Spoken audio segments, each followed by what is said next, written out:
Morning, folks. Phil Gallagher of ThrabenU here for the final of the deck building competition deck list. This one was built by Miranda Keith, and it is a deck built around Ominous Seas and Greater Good. Two cards that you might not be overly familiar with.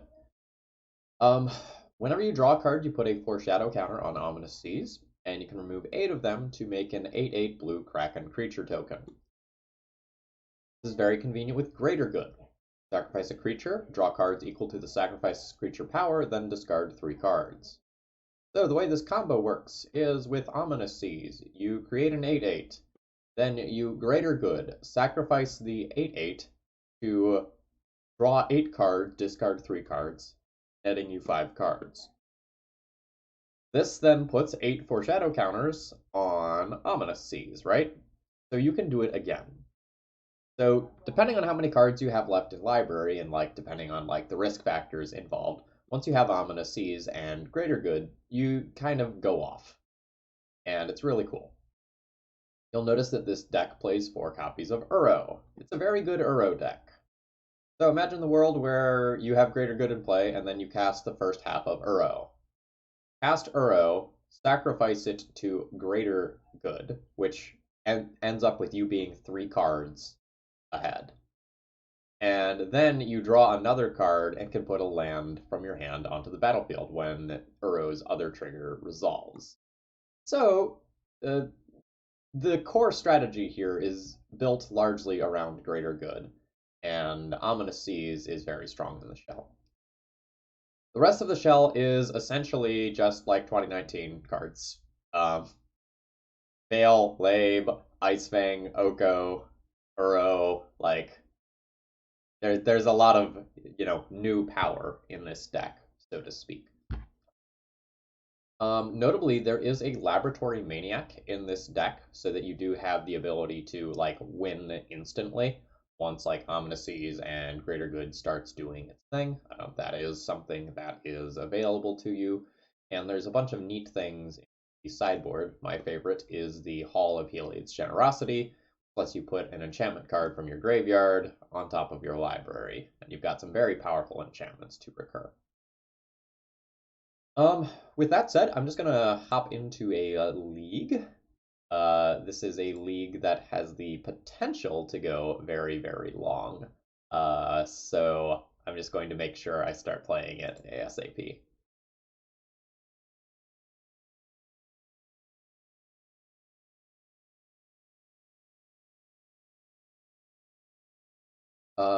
For YouTube folks especially who might not hear this live as I start to say it more and more, donation queue is open up again, but things have changed.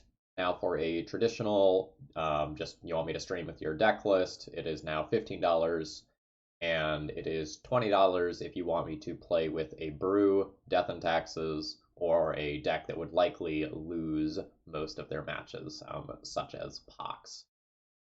The My Services page on Thraben University is updated with details, and for those of you on the Twitch end, that same information is available below the stream as well.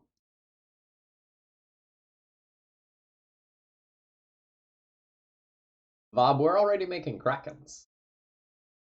Seems like a fine start. I have a Brainstorm and an Ominous Seas. I'll snap this hand off. Do I have a green dual land? Yes, I have a tropical island.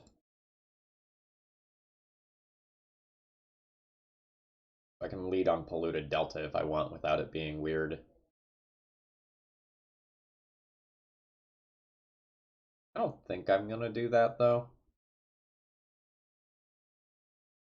I think I'm just gonna lead on Prismatic Vista and pass the turn. I don't see myself needing to Veil on turn 1. And if I can avoid getting dual lands when I don't know what my opponent is playing yet, I probably should.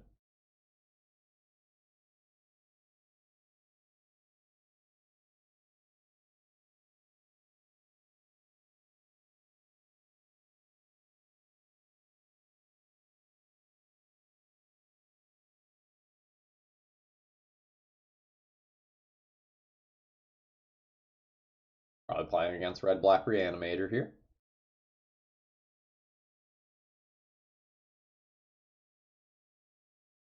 Immediate punish for thinking I wouldn't need to Veil on turn 1, but it's okay.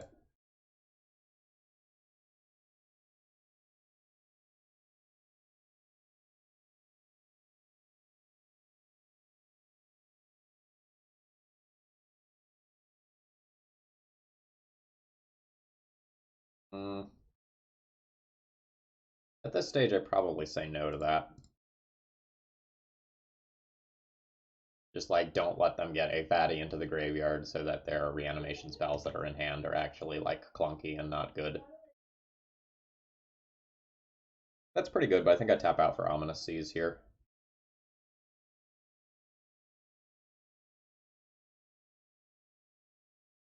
Once this is in play, I can be defensive the entire rest of the game.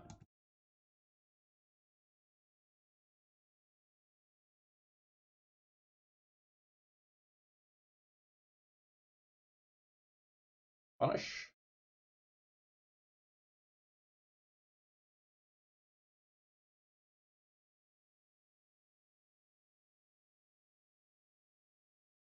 What's the win con for this deck? We have it in play. It's on board. I'll make Krakens.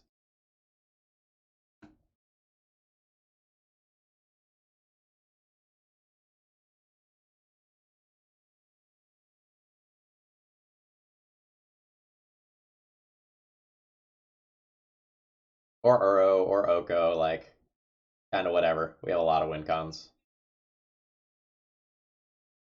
In case I hit Ponder, maybe I want to Ice Fang now.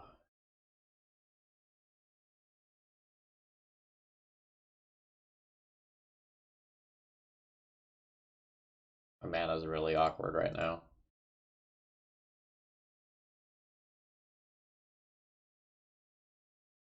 Maybe I just want to, like, leave the surprise of Ice Fang.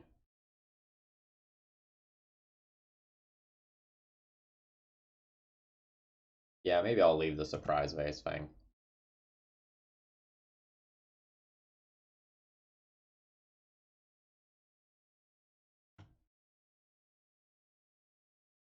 A lot of the things that I could draw into are, like, 3 mana anyway.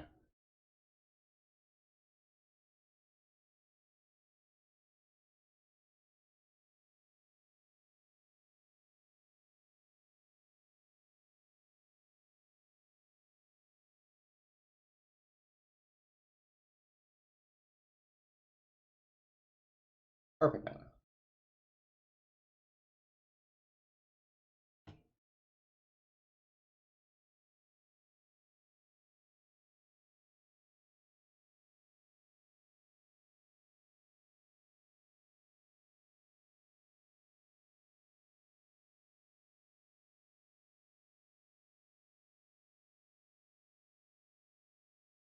Playing Uro is really awkward because, like, leaving that in the graveyard probably turns on their reanimation stuff.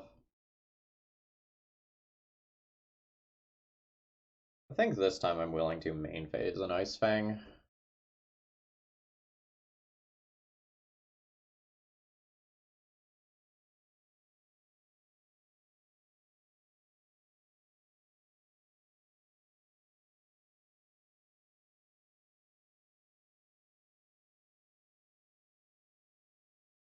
That's pretty good.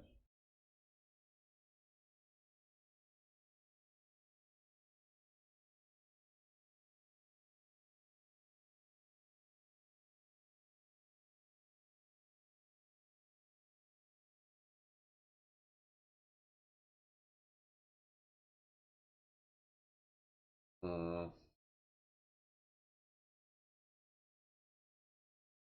More important to Veil or Ponder?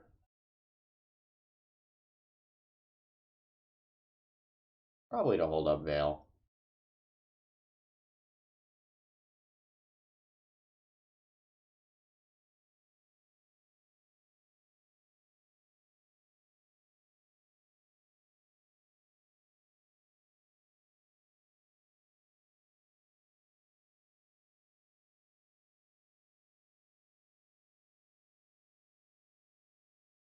Sort of an awkward game.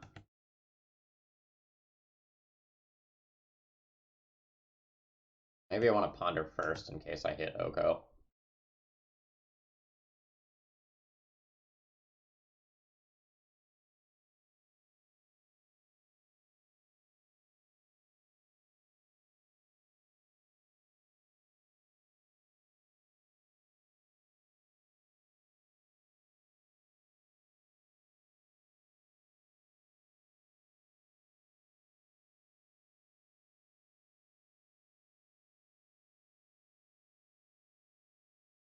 Yeah, it could have been 3 more damage this turn.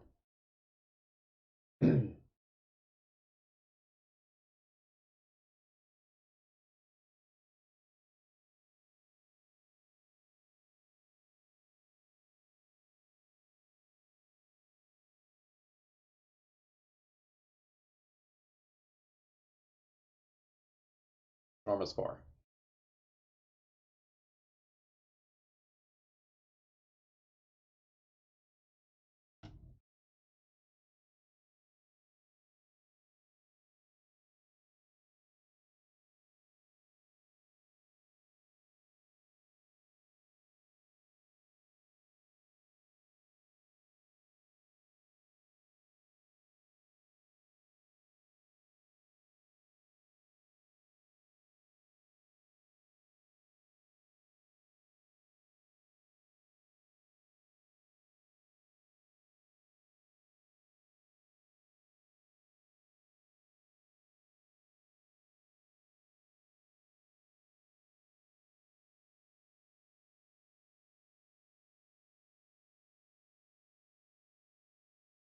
If I had pondered first and pushed 3 more damage last turn, my opponent would be dead now instead of being at 1 now. I don't think that matters because, like, I beat a Grizzlebrand. But it's a thing.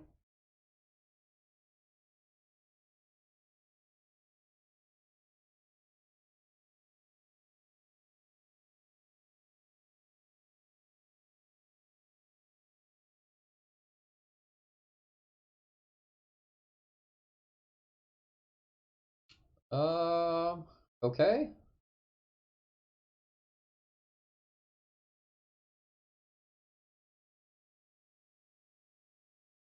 I have, like, so many cards that do things that I don't know, like, which ones I actually want.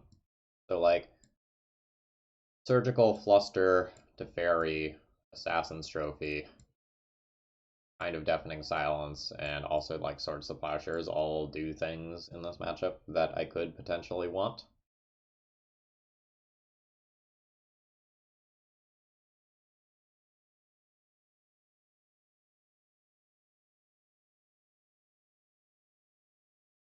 Uro as a whole seems incredibly risky.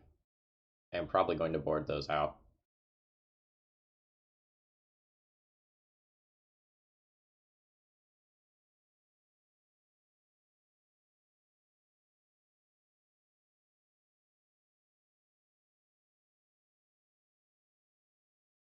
Unfortunately, the entire, like, cool side of the deck probably gets boarded out for this matchup.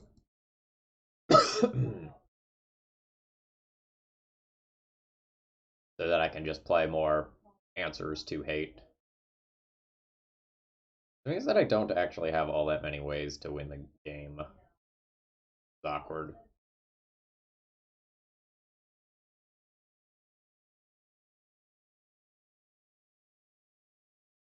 Unearth also would not be particularly great if I'm boarding out all of the Uros.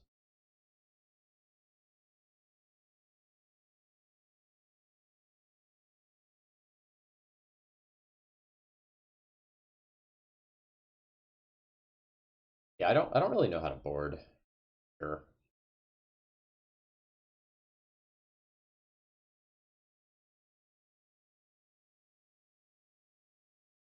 Wonder if I, like, have to reluctantly keep an Uro just so I have enough threats.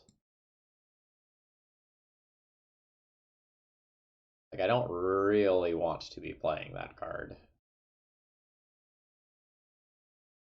But otherwise, I'm very threat light.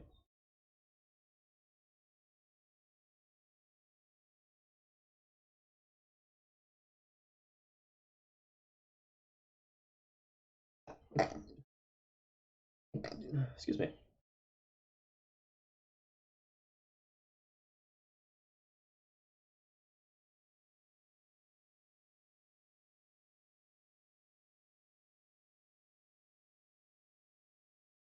Chancellor obviously very good against this hand.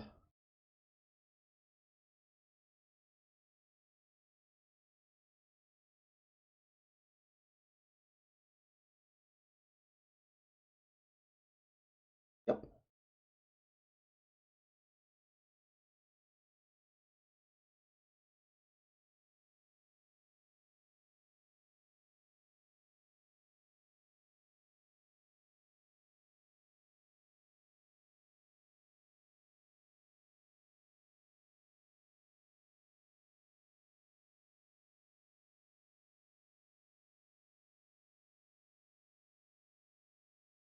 Man, it's really awkward, isn't it?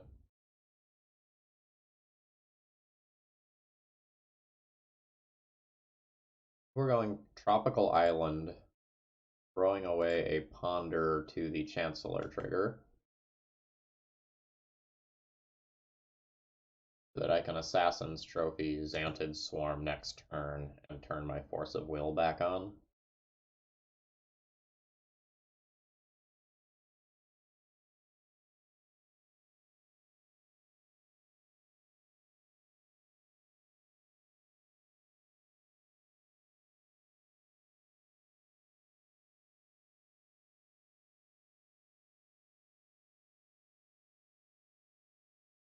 Sort of awkward that my opponent can just reanimate this,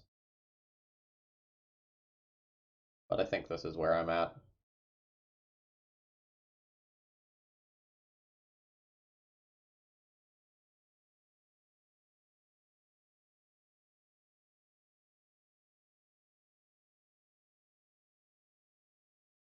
Land?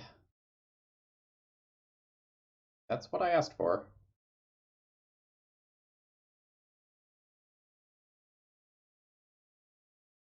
Save one of these to pitch to Force of Will. Let's start here.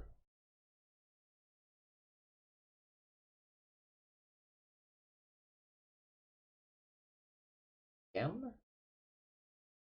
Think again.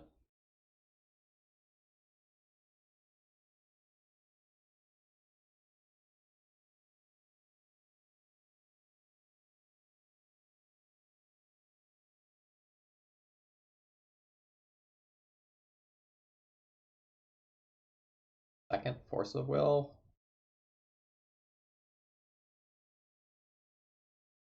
I probably accept that.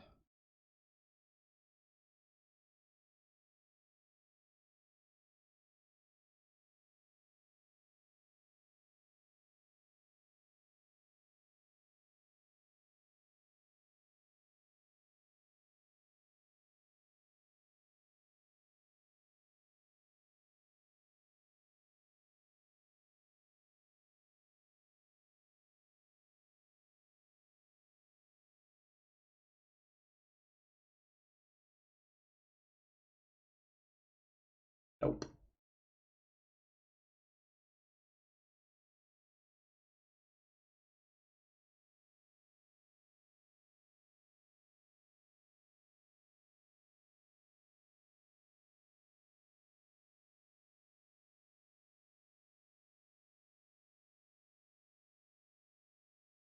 Yeah, that can occur, I guess.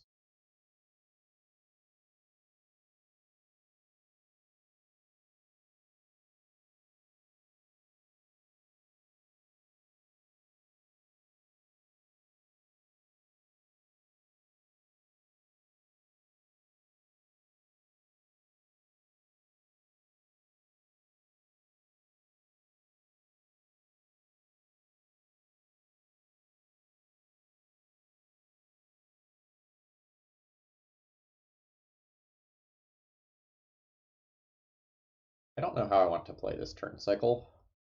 Part of me just wants to bounce this Xantid Swarm, take my value, and have, like, Force of Will for it on the way back down if I want. I get to maybe Brainstorm in the middle, depending on what I draw randomly.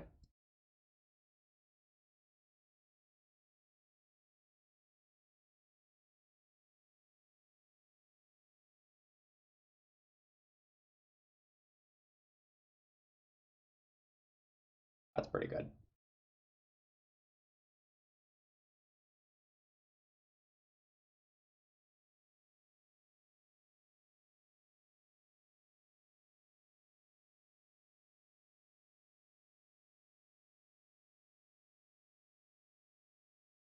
This probably hits the point where I just get rid of that card.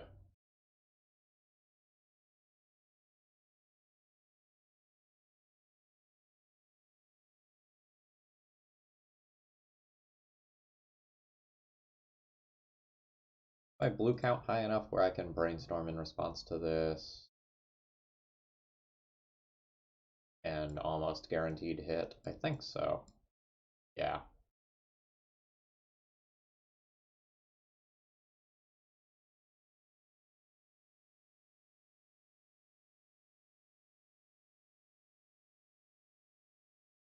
Yeah, now I can just Swords to Plowshare it.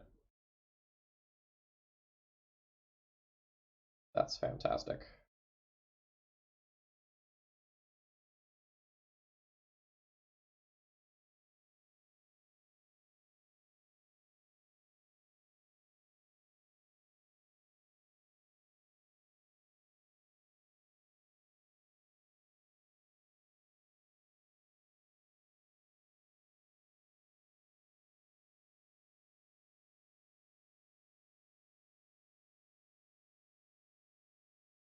I think I just hang back now.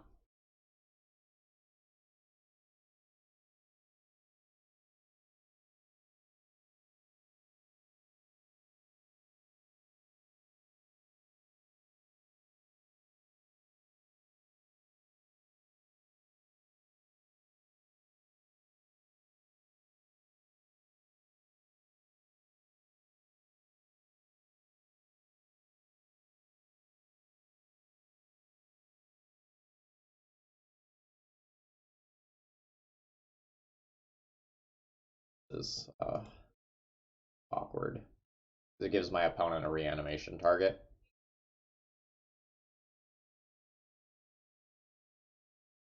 I think this kind of becomes my like pitch to Force of Will. I think I'm just gonna brainstorm here. I'd be willing to tap out for something like an Oko.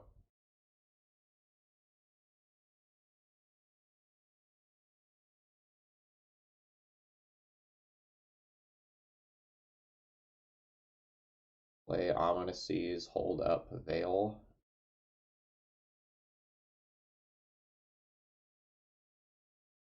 No, play Ast. Put two of these back. I want to keep these three in hand, meaning that I draw one of these, not two of these. Probably put back these two.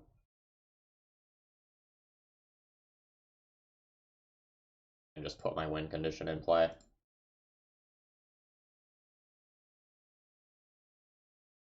Well, does it have cycling as well? That also has cycling. That's a lot of text on that card.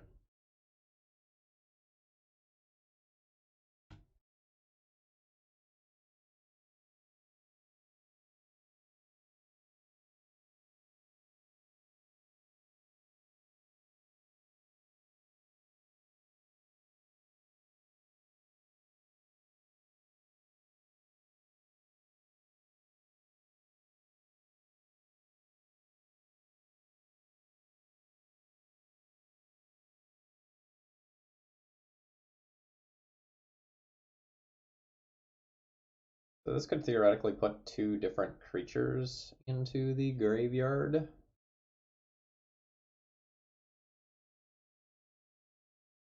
Would be a nuisance for me, because I can only surgical extraction one of them.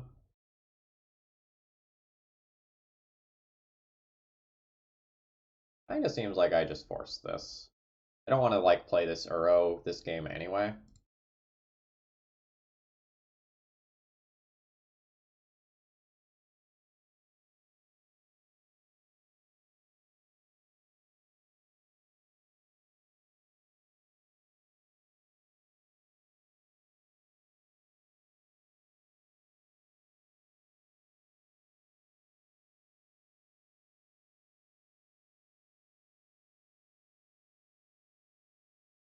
Now next turn I just like to fairy bounce my own Astrolabe.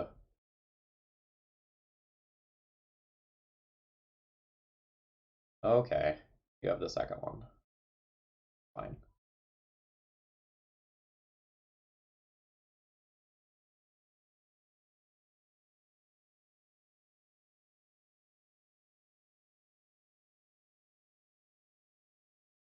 That's not, those aren't the cards you wanted.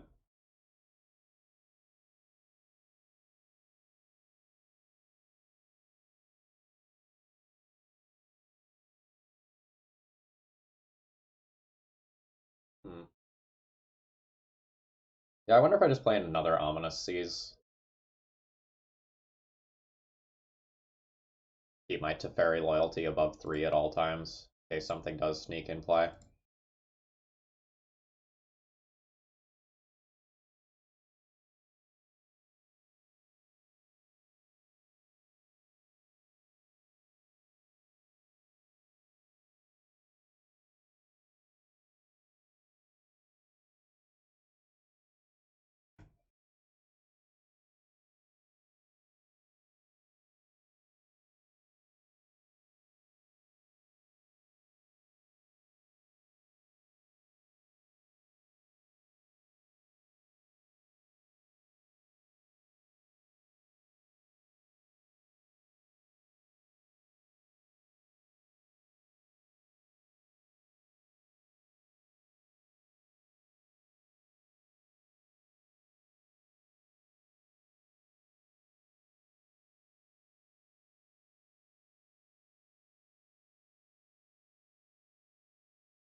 I don't know what opponent has over there.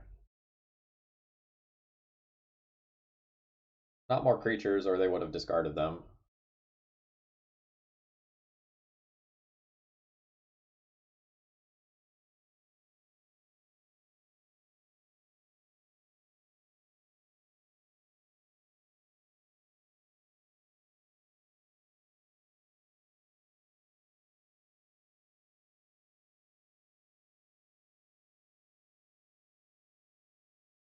I wonder if they're just going to like patiently wait for another like Xantid Swarm sort of effect.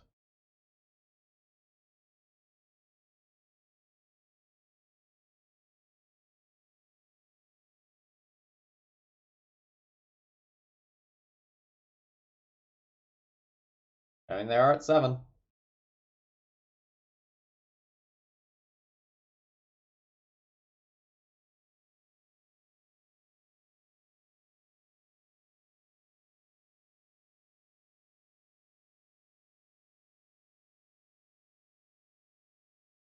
Seems good.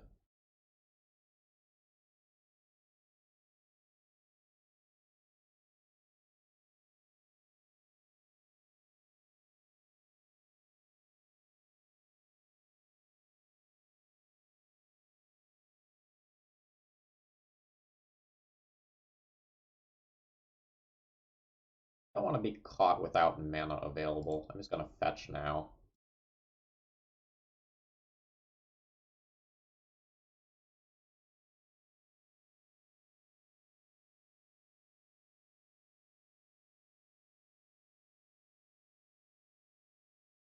One of these astrolabes is newly controlled. That one.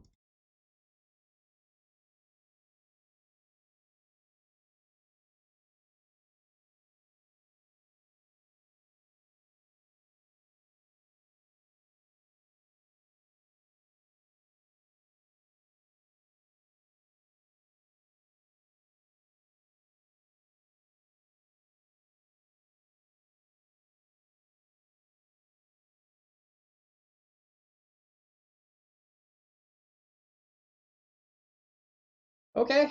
Um, we won, but that was not really an exciting match of Magic.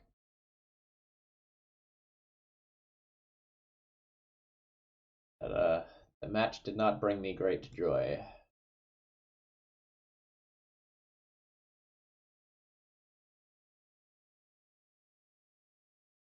It's so hard for me to tell like whether I even played that game correctly because like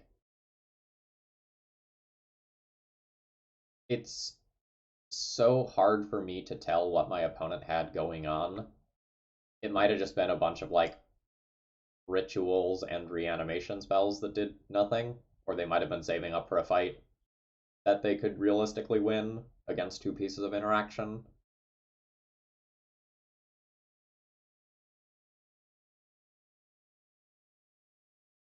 IDK.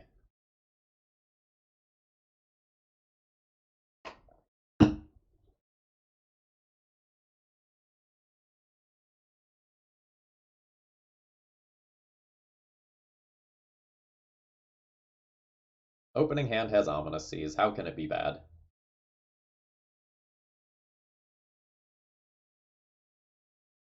Thank you, Bob. Little things, very much appreciated.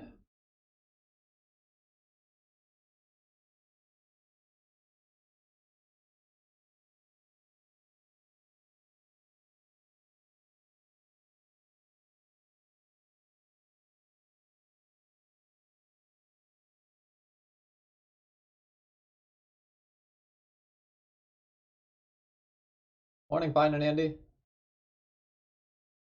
Hope your day is going well.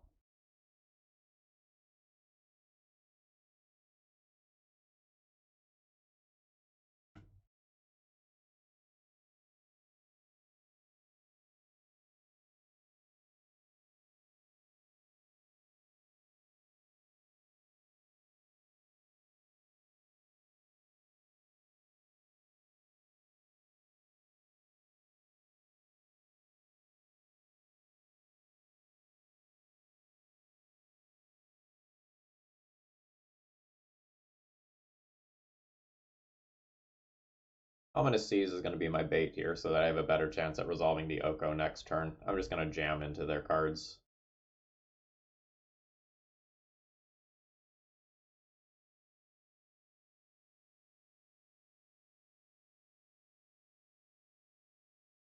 Match is probably going to be miserably long.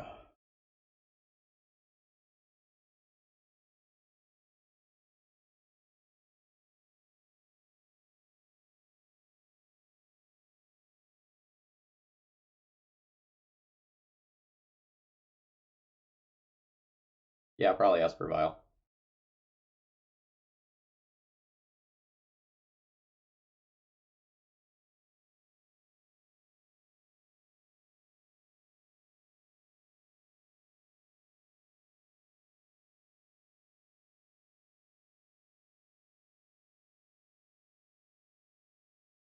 We just going and making Elks. Seems kind of like we're just going and making Elks.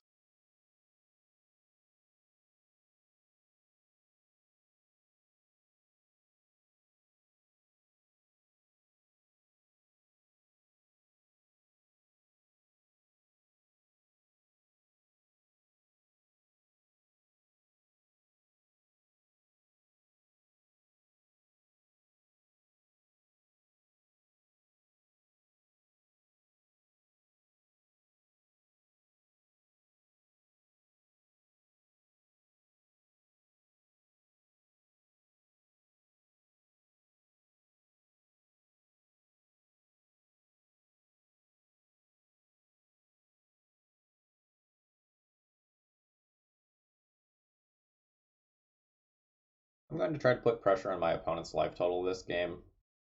Espervile is pretty good as the game goes, like very, very long. I don't want to sit there and have a staring contest and let their Vile tick up to 3 or 4.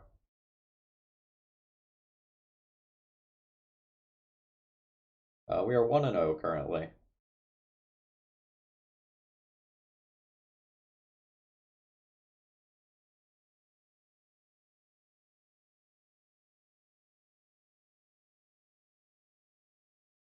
Yo, that Baleful Strix art is pretty cool.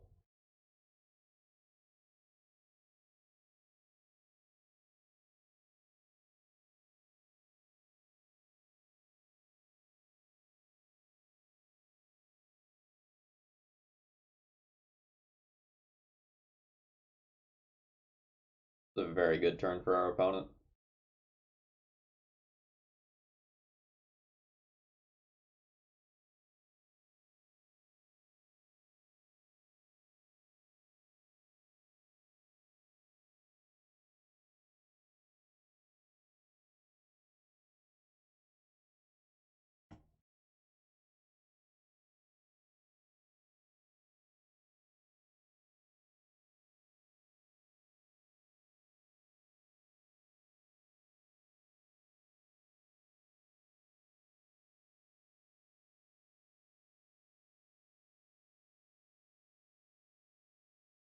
We are going to elk that Mother of Runes.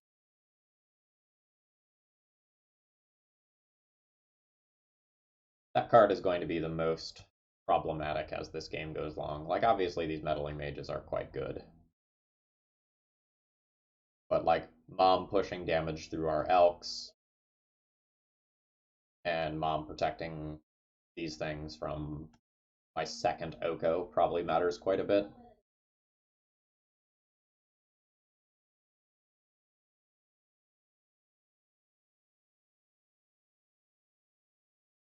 That's bad.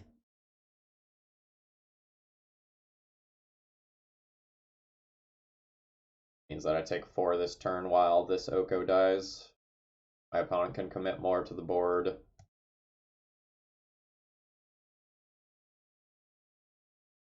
My opponent definitely over-attacked the Oko. I guess they were playing around Swords to Plowshares.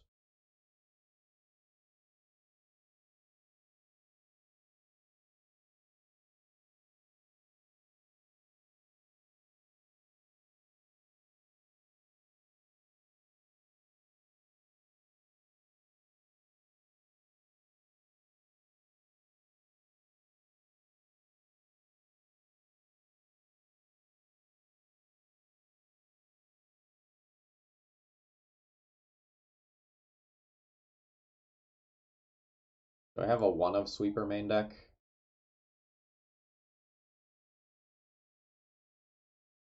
No, it's in the sideboard.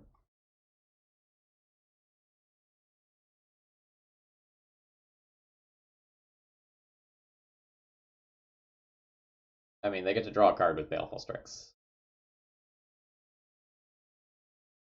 That seems good.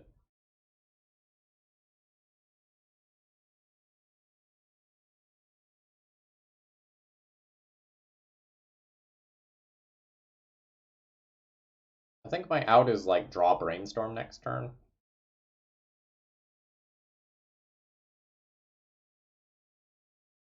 I think short of that, I'm probably dead.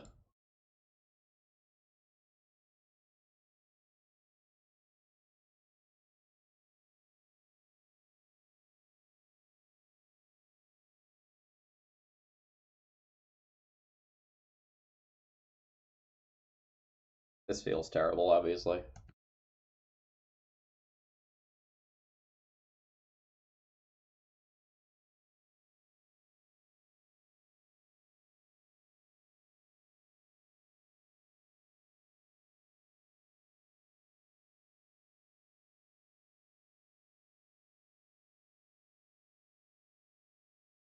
Okay.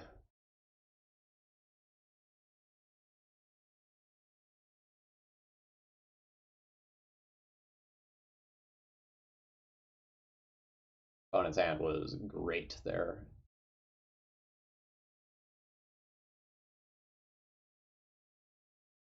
These are fine. These are fine. These are interesting, but maybe not good.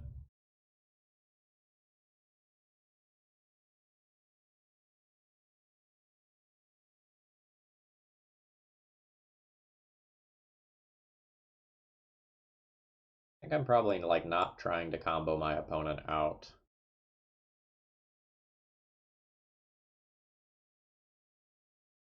How do I feel about Force of Will?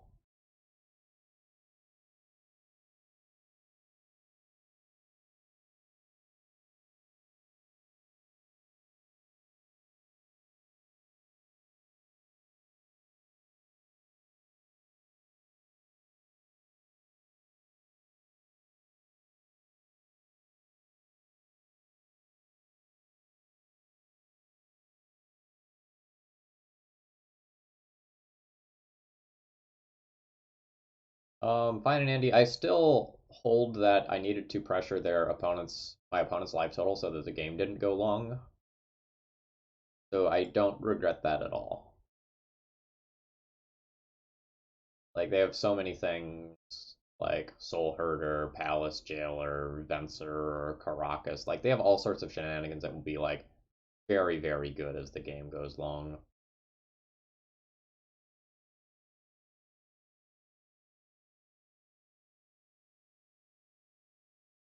I don't know that I want to be fighting on this Veil axis.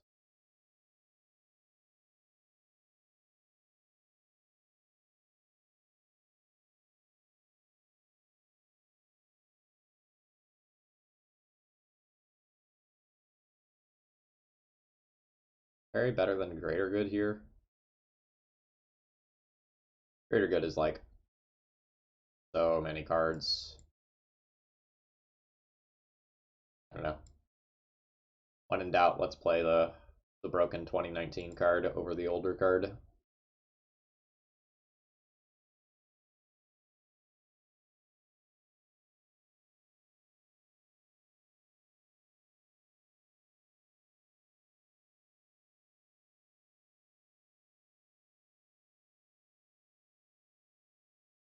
This hand is not that good.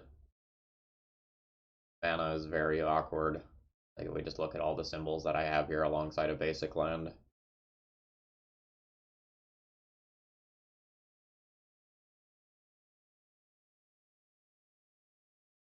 Do I even have a white dual land? I do have a Tundra.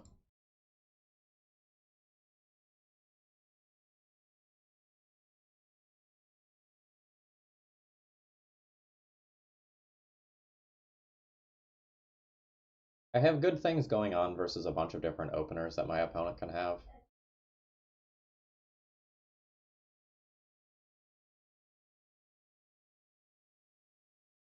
I think Ominous Seas is like one of the primary ways that I win as the game goes very long. Like it's one of my few things that can keep up with their level of card advantage.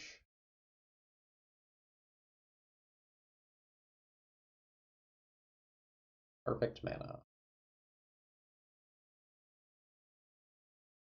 I think I'm just going to brainstorm at some point on their turn and try to smooth out my next turn cycle.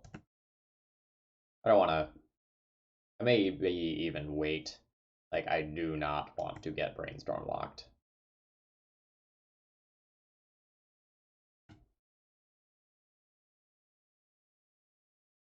See how threatening their play is, though. Mm.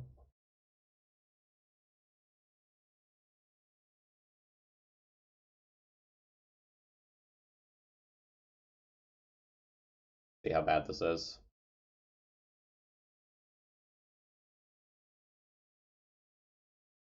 Bad at all.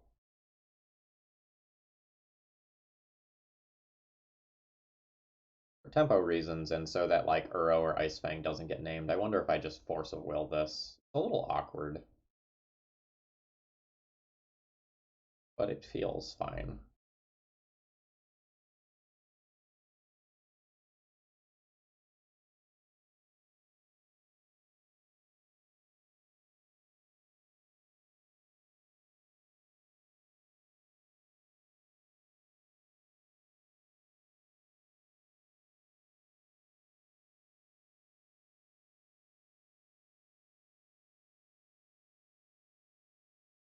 One, two, three, four cards in graveyard already.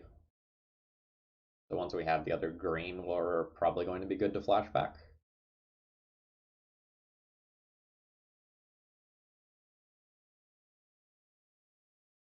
Already have three basics for Ice Fang reasons. Assassin's Trophy not looking great.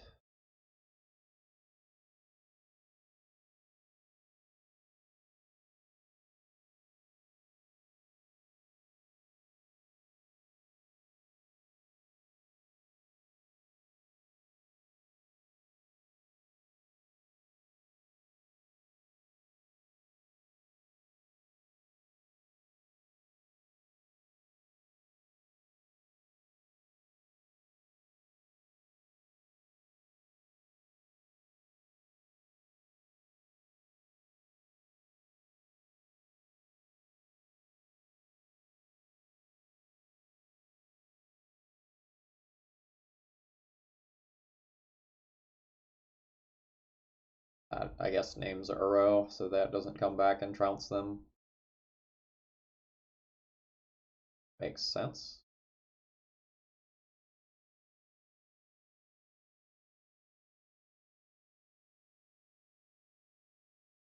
Awkwardly cast this at sorcery speed.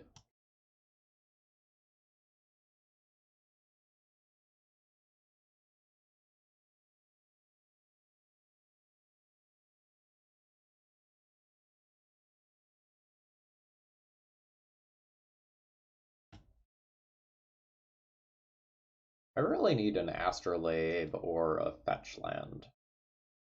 Quite badly.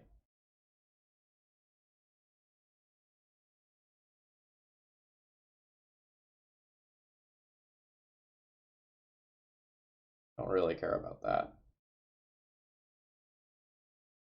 Nice.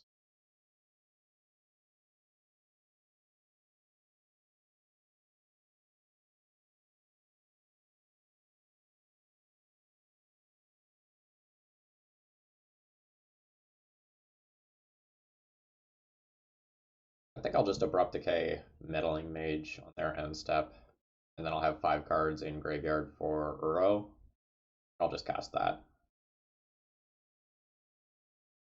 I think I'm good with that over playing another Ominous Seas.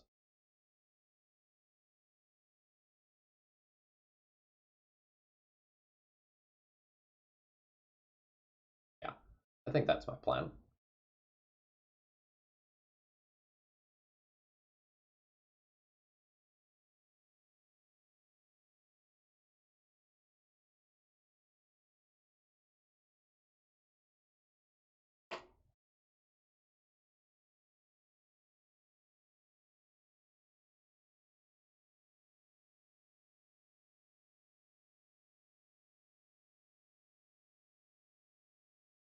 Yes, Esper Vial is significantly better when it has a Vial start.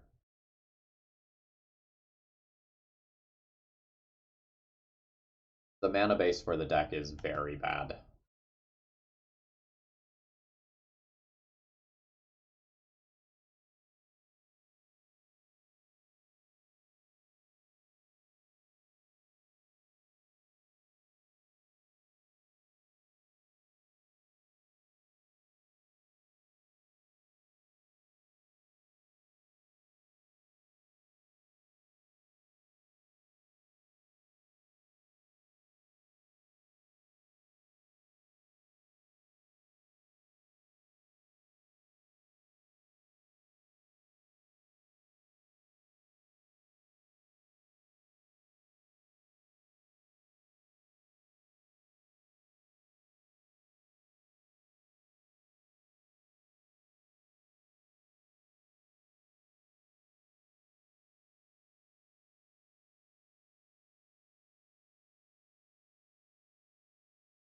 Nice.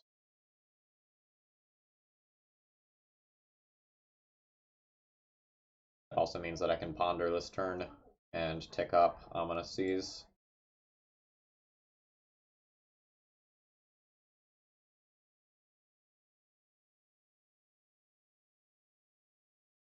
Go ahead and pick up an Underground Sea here. I already have a bunch of basics.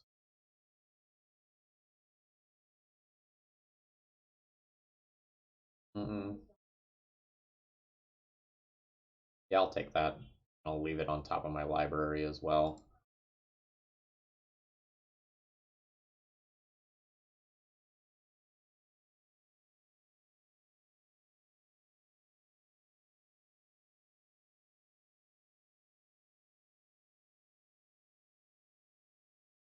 At this point, do I attack with my Icefang Coatl? I'd be happy trading it for Baleful Strix. I think so. Because, like, they want their Baleful Strix to hold back Uro.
Caracas there is a nuisance.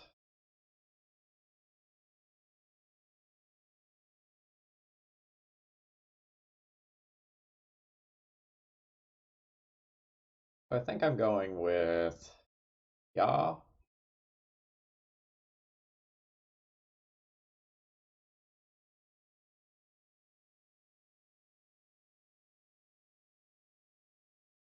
Try to kill their Teferi.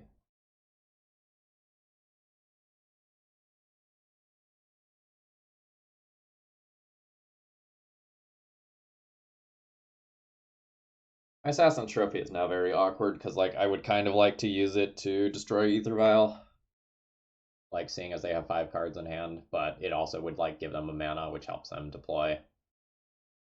So there's that.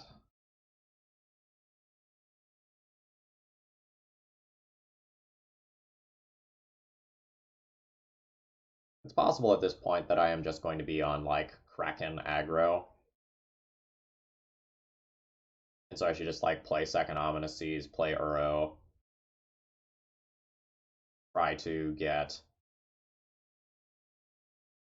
a couple of Krakens, beat my opponent to death with them.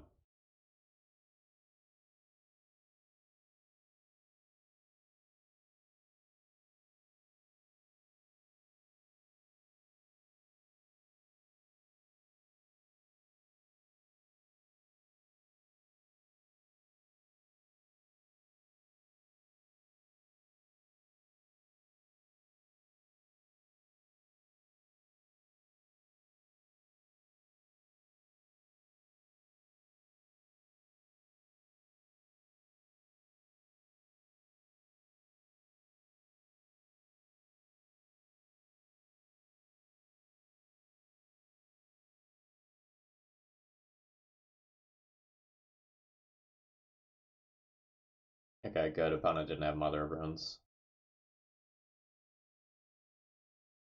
That's a card that would have made my life pretty awkward.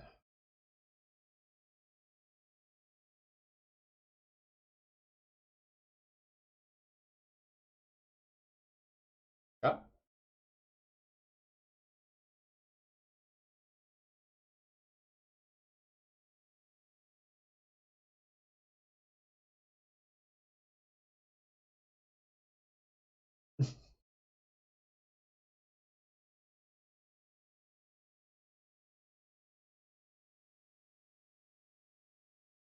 I mean, Oko's pretty sweet here. I think I'd just take this opportunity to shut off their Vial.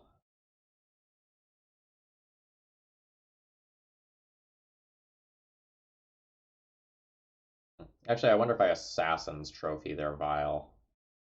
Then I get more flexibility with what I do with my Oko.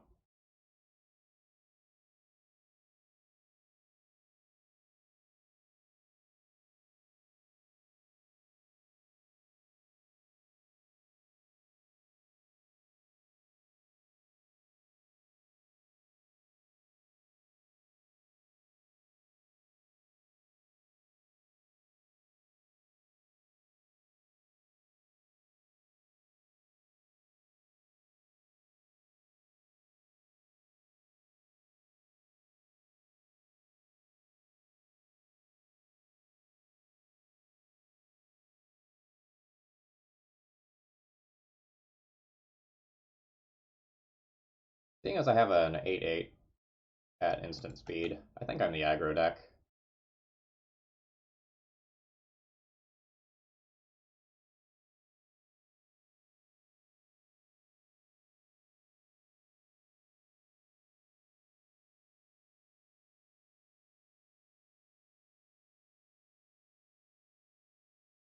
Sure.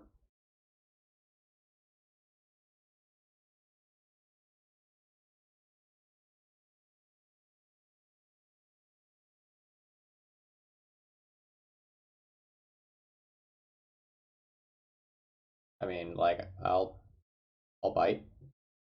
You have a removal spell for this, you have a removal spell for this.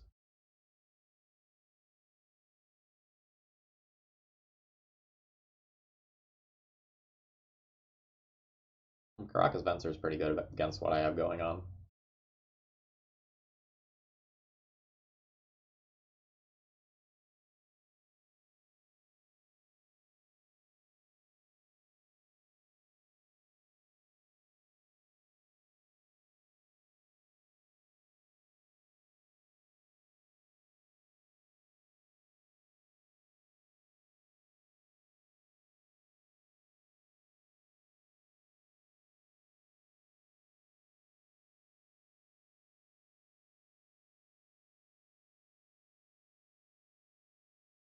Weird game.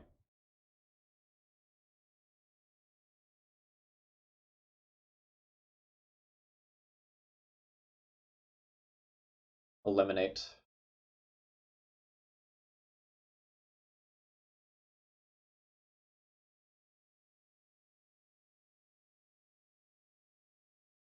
Bouncing this Charming Prince to my opponent's hand could actually be good for them. I think I just like take a new card.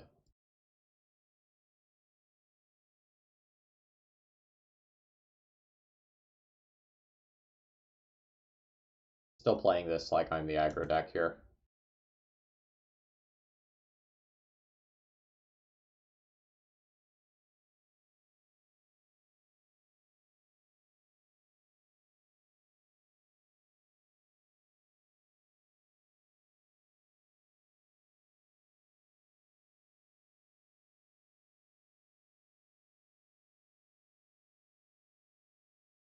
My mana this turn is super weird.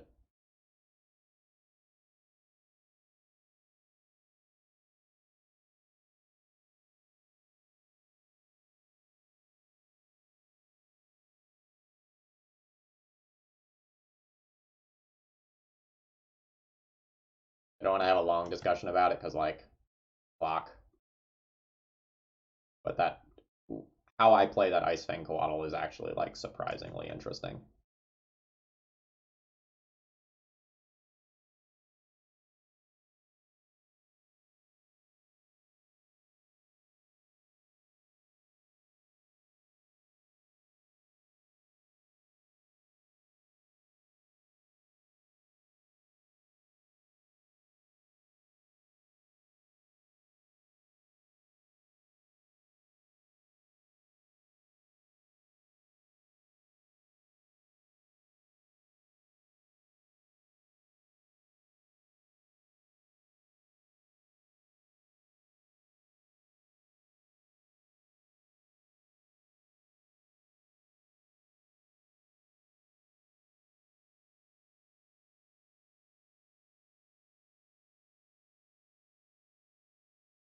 That's almost a good draw, but rest in peace.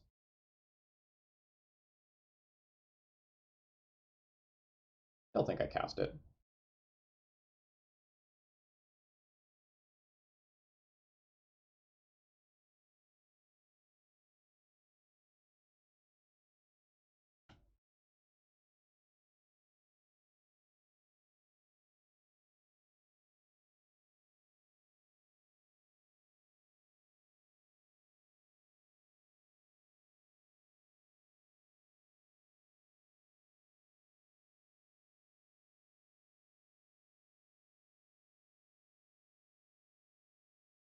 That's a pretty good draw. This is a human, right?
I'm not sure what my opponent's doing because it kind of feels like they need to leave up 5 mana for Ominous Seas, like Venser stuff.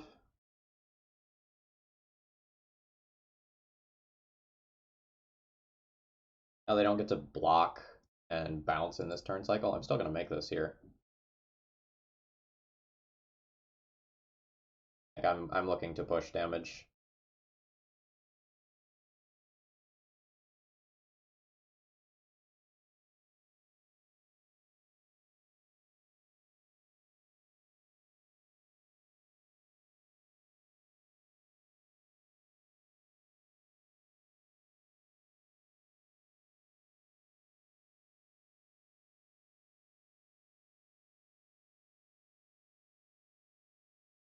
can kill my Plague Engineer to get both of those creatures. And bash for 3.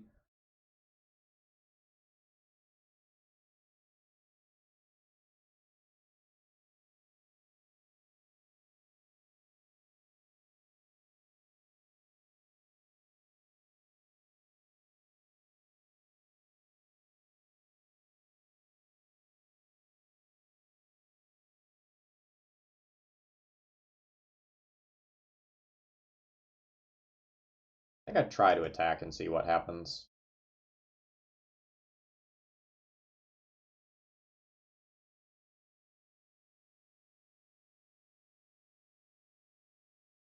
Holy hell. They just took 5? That does not seem correct.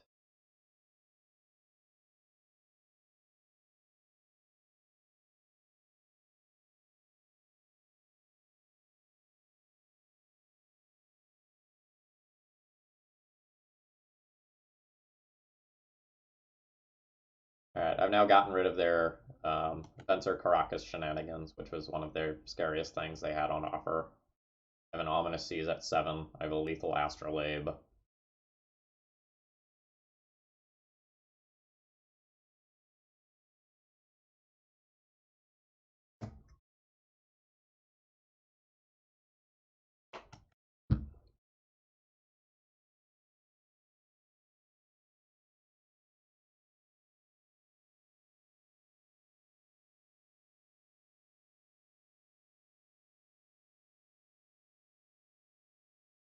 Eight next turn.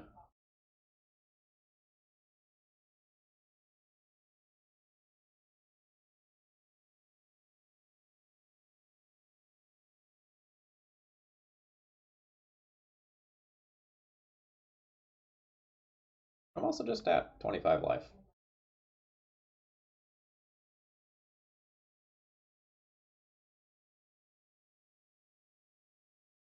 Okay, that's pretty good.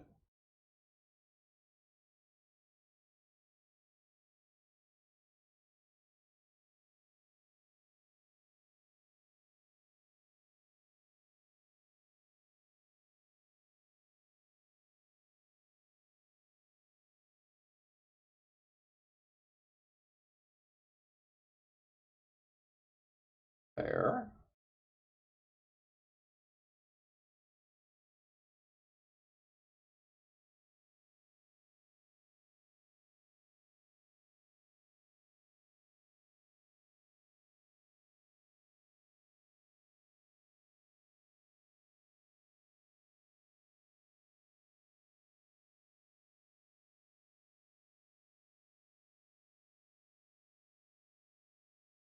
Nope.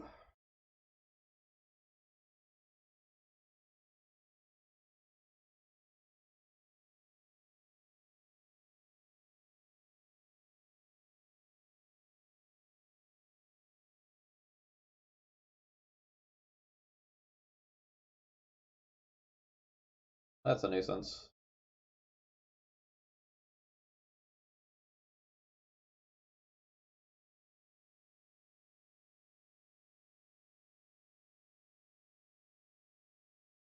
Don't you just crash in with Wisp and Strix? Soul Herder, Wisps.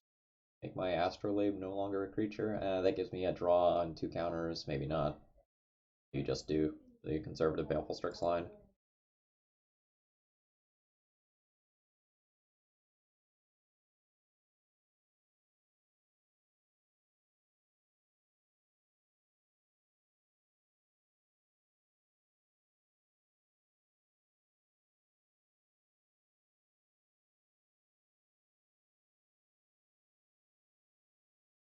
Opponents rest in peace doing some serious work.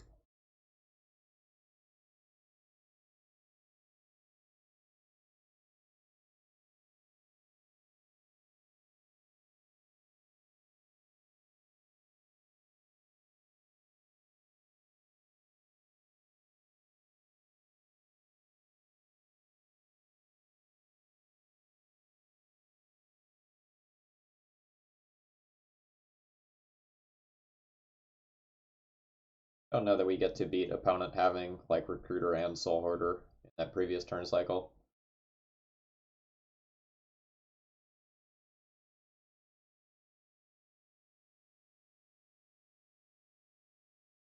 That's a Savage top deck. Now they also get Palace Jailer. No, I just have the one Dead of Winter.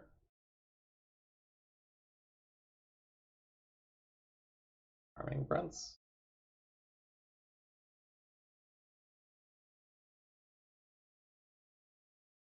See. Okay, I'm just gonna throw in the towel here. I don't wanna waste more of my time. I think we're done.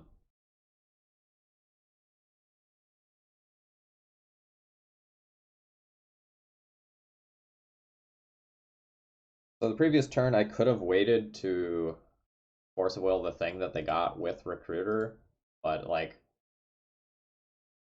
I was very much scared of them just like waiting on it for a while when my Force of Will would be less good. So I didn't want to do that. And I kind of gambled that they didn't have another Haymaker in their hand, but they did. That's okay. The Flicker Wisp so that I didn't get that 1/8/8 was very good.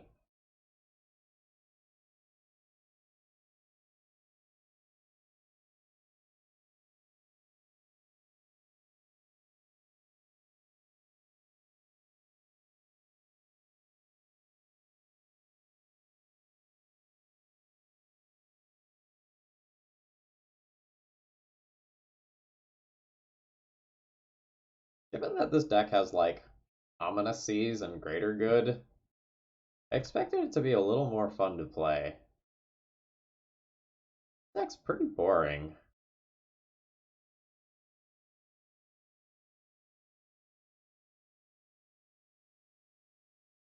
After that start, Force of Will is probably not good.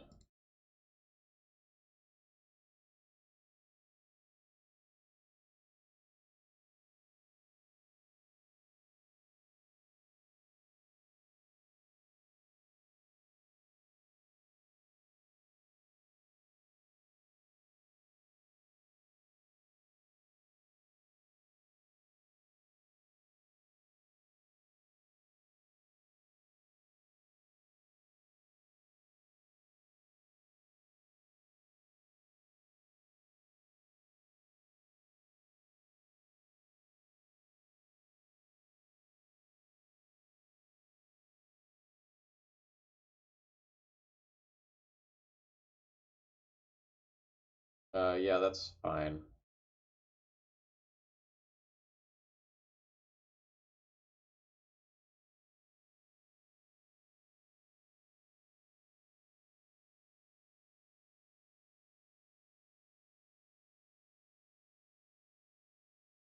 Yeah, I think I just make some Elks rather than even deal with the Chalice of the Void.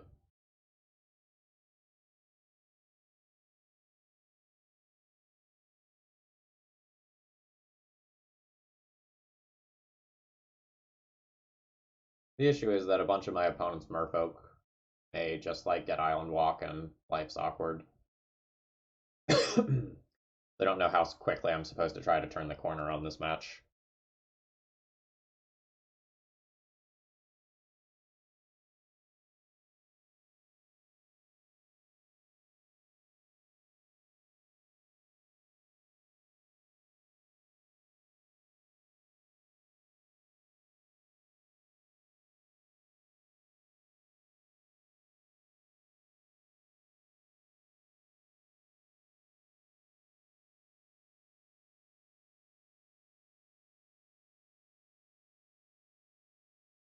I mean, it's probably because this no shell isn't all that interesting.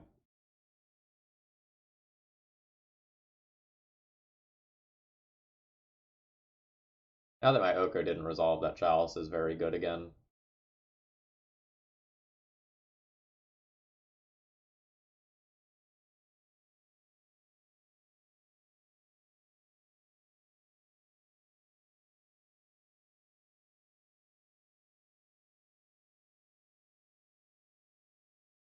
It's Island Walk.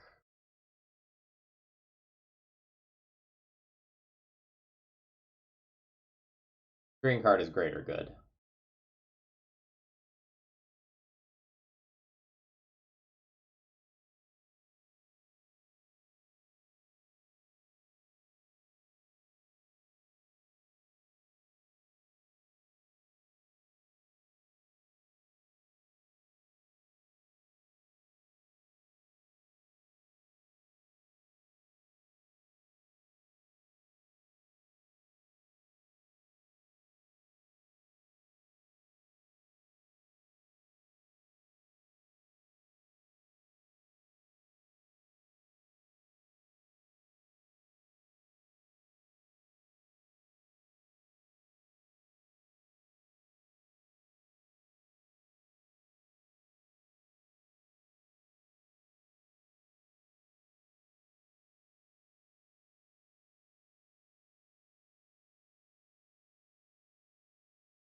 Yep. Feels sort of like I'm just dead.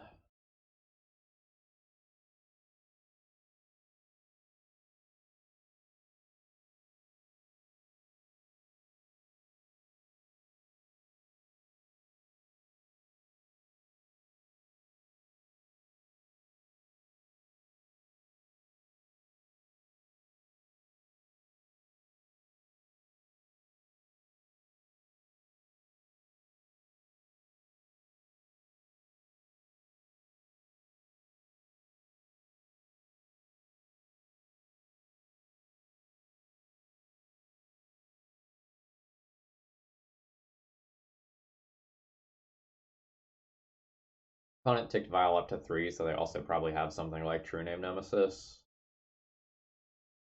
Or maybe Brazen Borrower. Sometimes seen play. Alright. Call it there.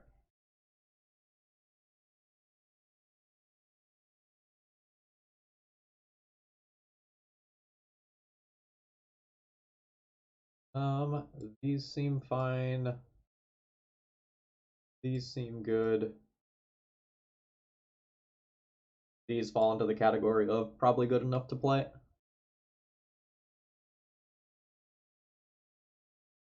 Um,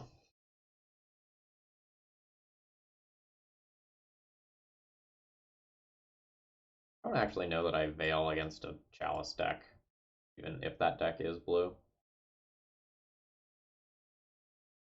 Also, like, a really awkward thing about this deck is that it usually feels correct to just, like, pull the cool cards out of the deck.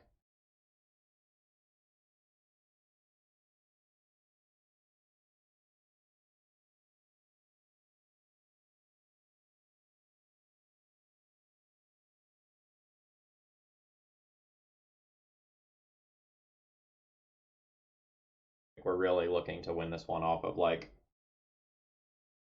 trading for creatures and eventually making an Uro that my opponent doesn't answer. Like, that's the plan.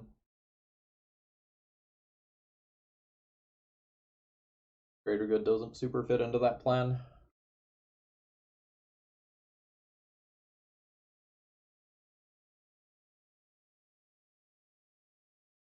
I think Ominous Seas would be way too good at 1 mana.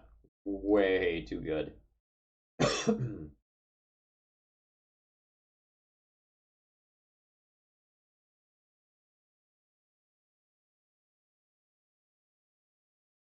I need mana, but I have 2 cantrips to find it. Probably okay. Famous last words. Okay, everything's fine.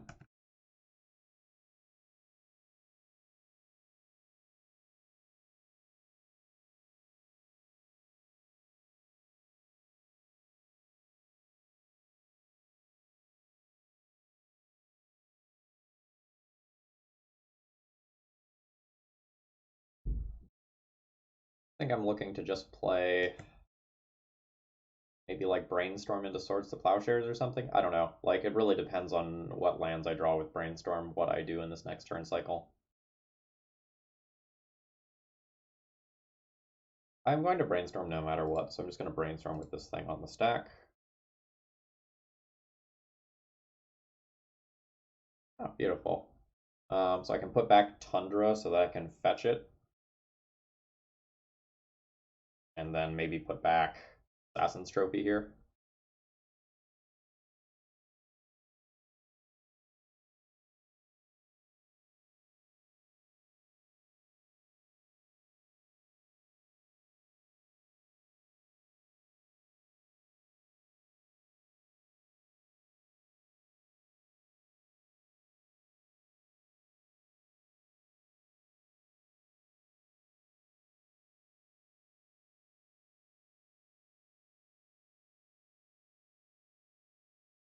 Jam. Jam into Daze. And Force of Negation. Just play Uro.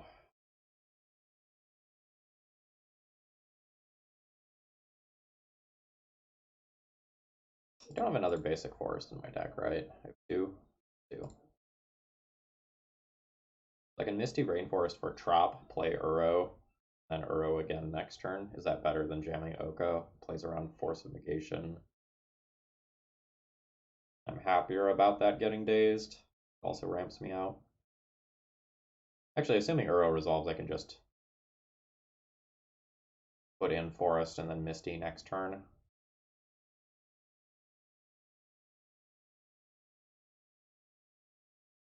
Yeah, let's go ahead and do this.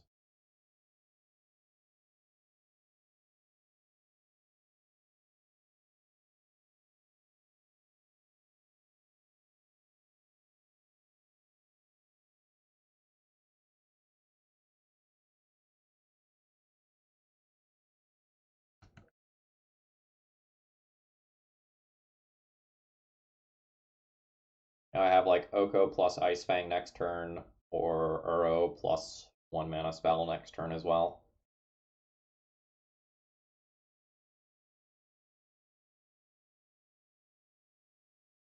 I mean, if that's their turn, I'm ecstatic.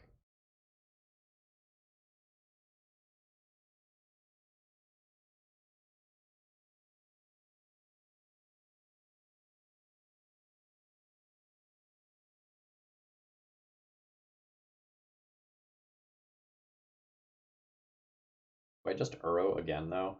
No, I probably just play Oko on an empty board.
Guess I can Ice Fang Coatl in response to that. If I were to draw Force of Will, I could think about Force of Willing it.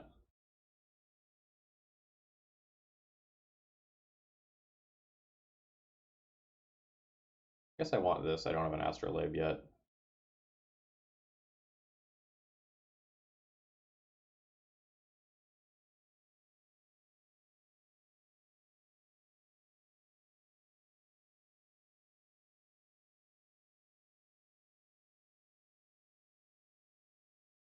Oh, Unearth is sick.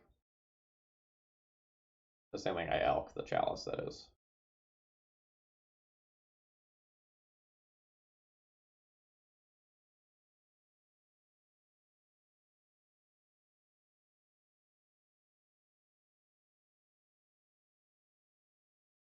That's fine.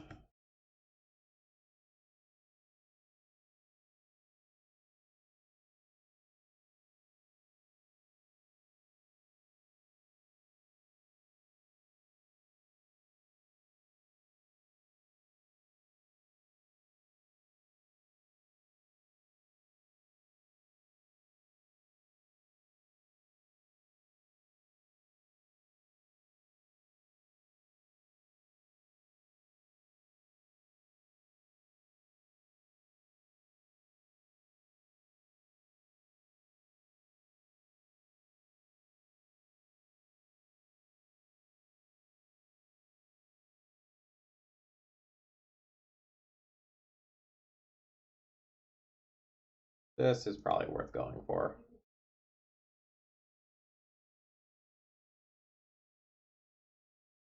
It's awkward since I have double mutavault, but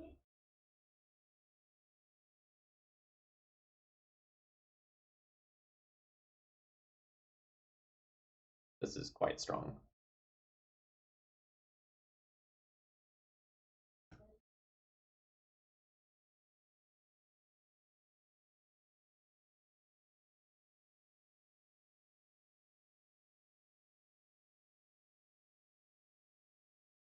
One, two, three, four. This will be the fifth.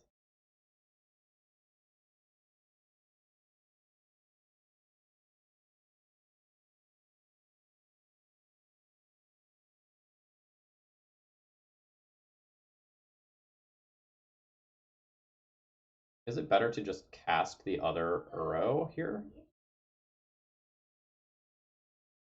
That's interesting.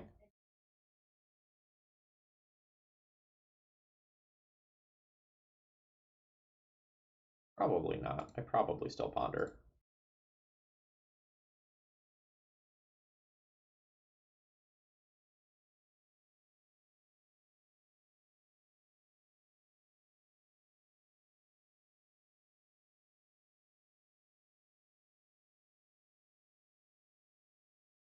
Guess I can fetch first order, doesn't matter.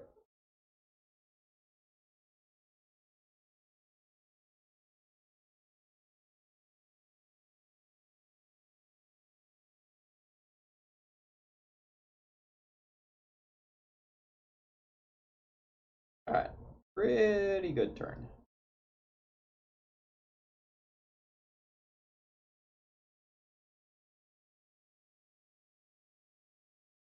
So I get another shot at Uro in the next turn cycle, while also playing Ominous Seas. That's a lot of mutavaults.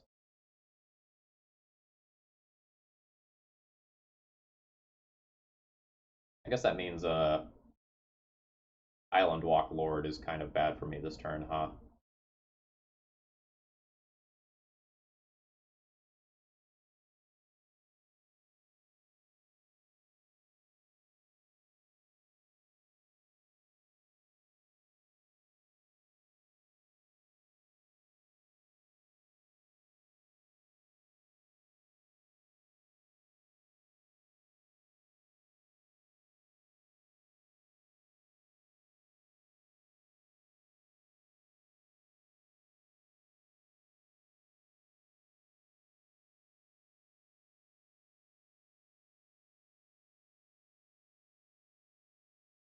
Trade with the one card we were able to trade with.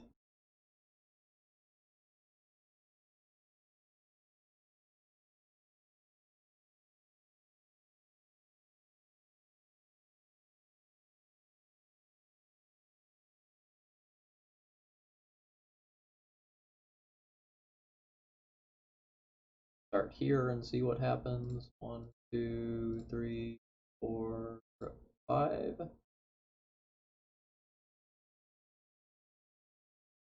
I guess I should have played Ominous Seas first, huh? Ends up with one more counter.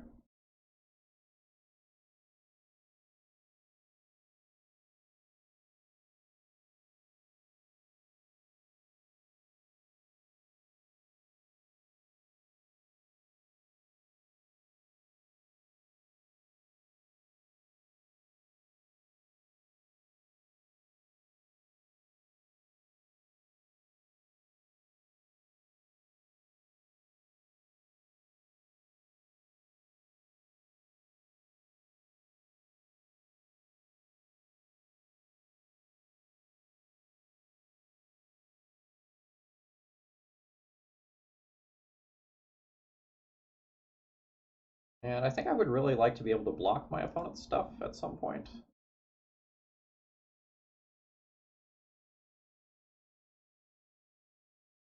Let's go ahead and do that.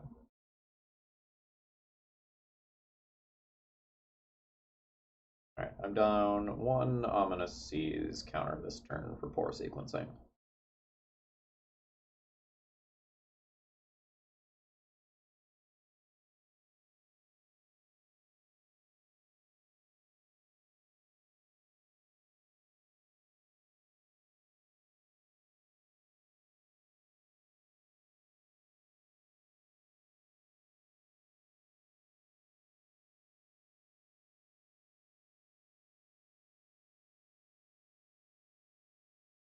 So I let that resolve and counter the Thassa's Oracle and they lose. I'm in.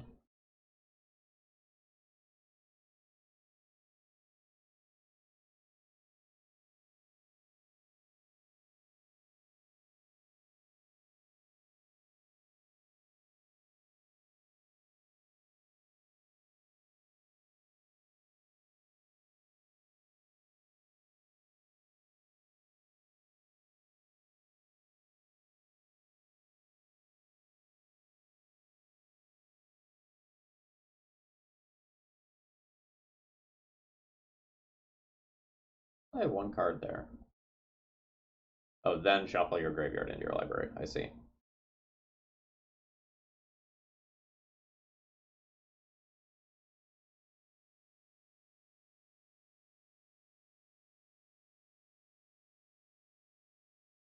Okay, they are attacking me. Cool.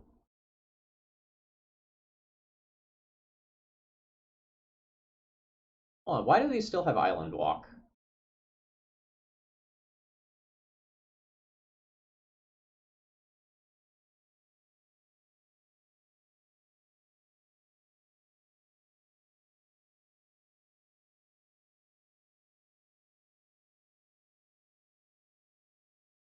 Like, is this correct or is this an error?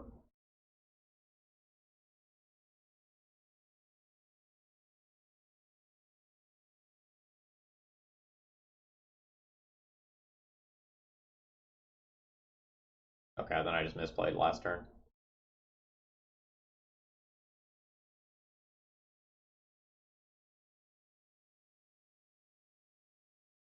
Yeah, the Mutavault having it makes, like, absolutely no sense to me.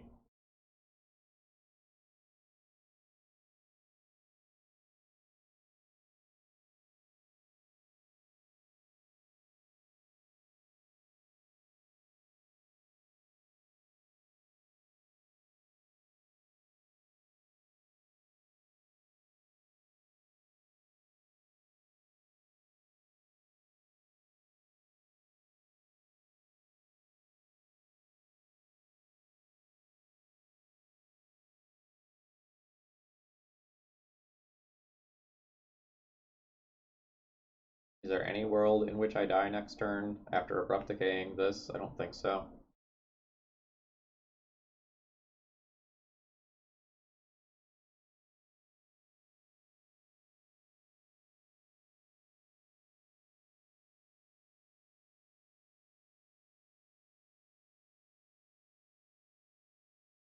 Yeah, the other Oracle is the only world. Oh, I also clicked on the wrong Astrolabe.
I am not showing dropped frames on OBS.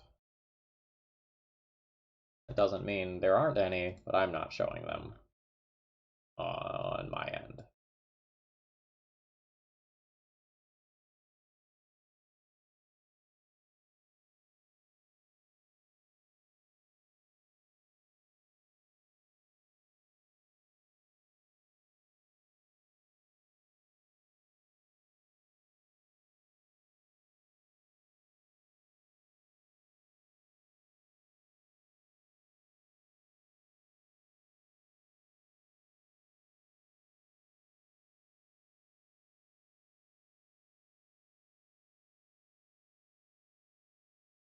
I see.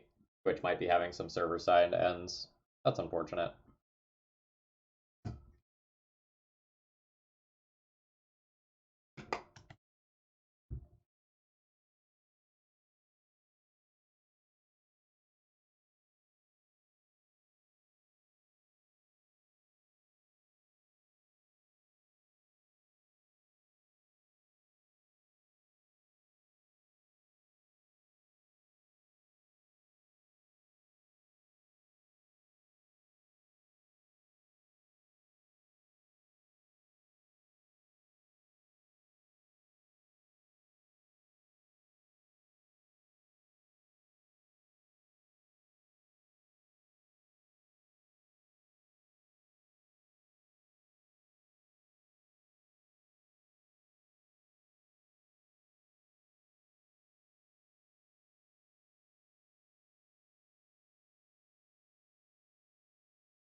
I don't think I want to force a will that.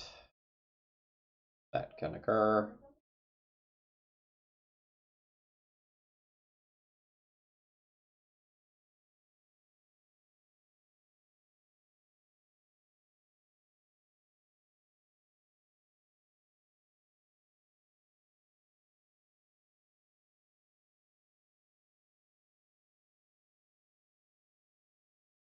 Makes my force of will more awkward.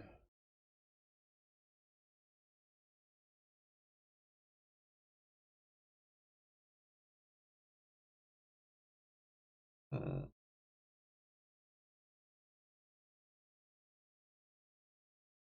I'm gonna seize or Uro this turn. By Ominous Seize, I can still Force of Will with leaving one up to pay for Curse Catcher.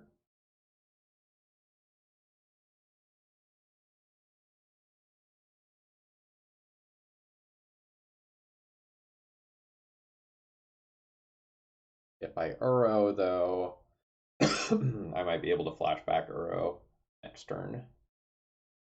Not guaranteed. Could use the extra card draw to get deeper towards a land. It's important to Force of Will if they have an Island Walk creature next turn. I think I'm just going to cast Ominous Seas.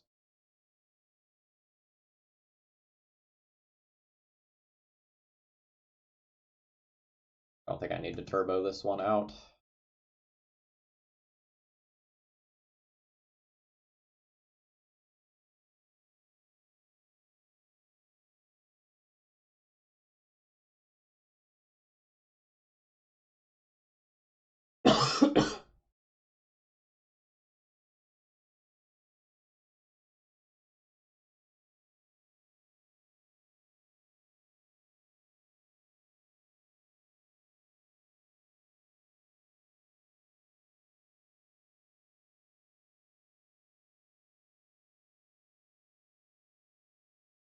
Okay, that resolves, making my Ice Coatl much worse, obviously.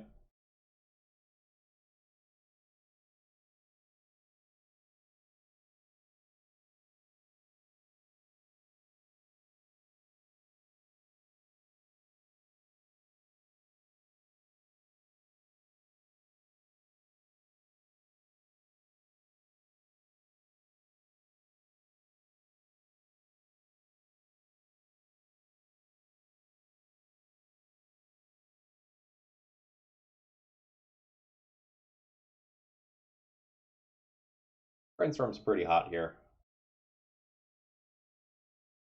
I have a snip of opponent's deck. Opponent has no Force of Negation or Spell Pierces. I can probably brainstorm into Assassin's Trophy safely.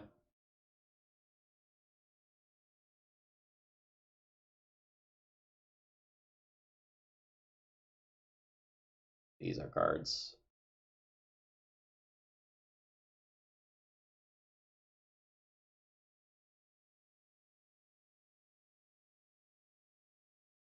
Guess I put back these two.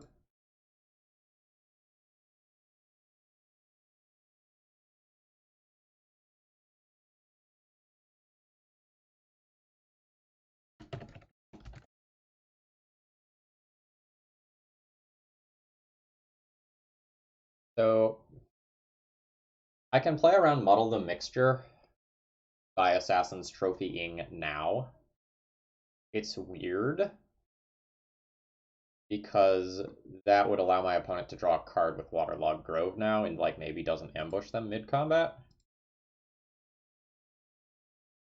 How many Muddles were in their deck?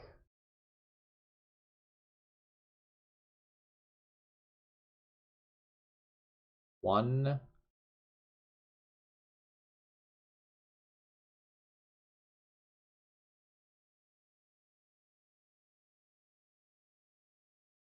two. I can play around a 2 of by Assassin's Trophying now, but it's a lower upside play.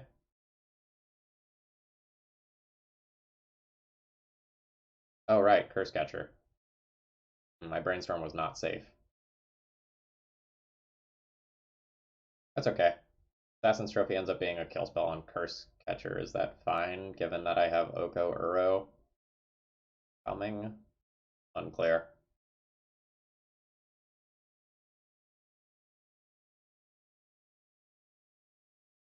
We'll figure that out.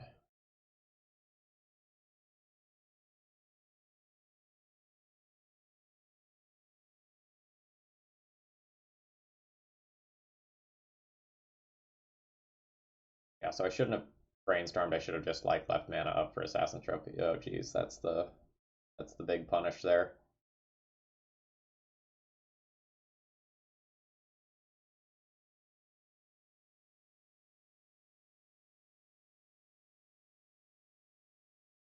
Now I might be playing into like Dead of Winter as something that I need to draw.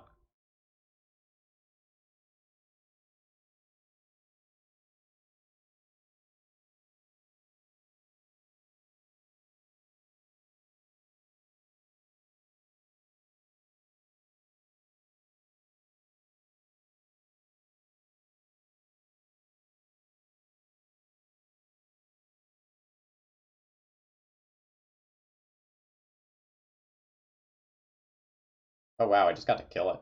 Thought I was gonna kill Curse Catcher instead.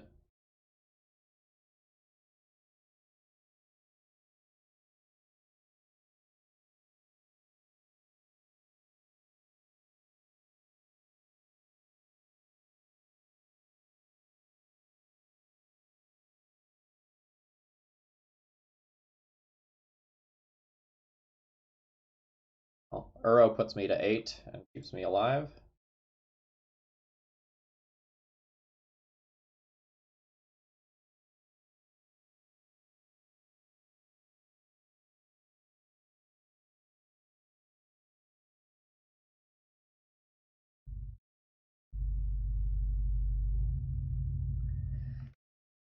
That's a nuisance.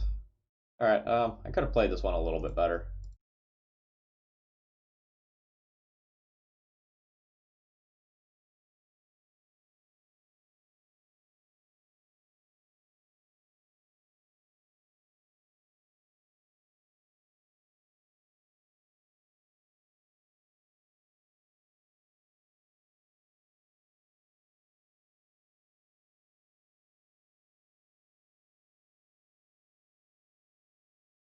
I still am having difficulty understanding why, when I elked that Lord of Atlantis, the Mutavault that was animated afterwards ended up with additional stats.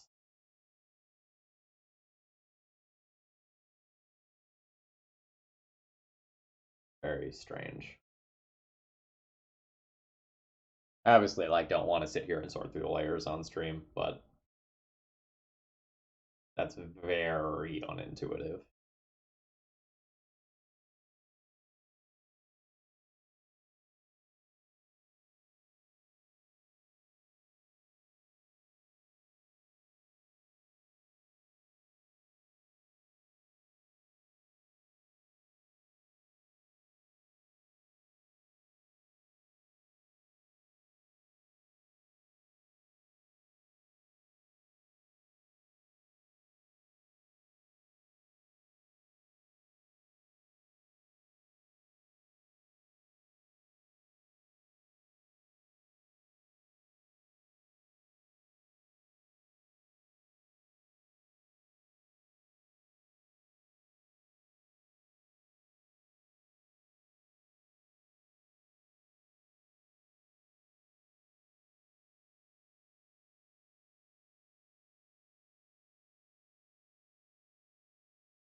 Chiliest, thank you very much for your continued support. Glad you're enjoying the greater good based shenanigans here.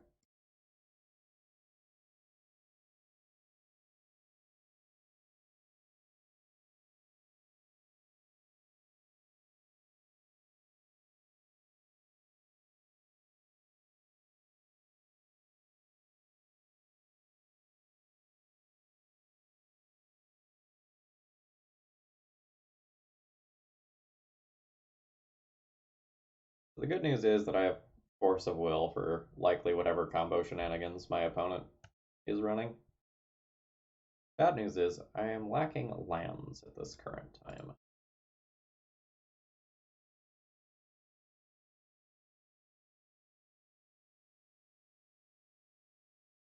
I'm gonna try to redraw into another land here.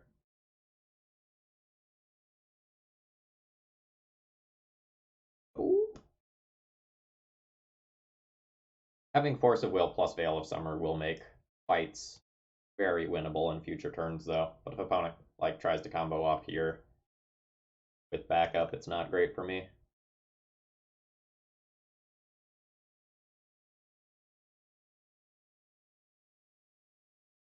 Yikes.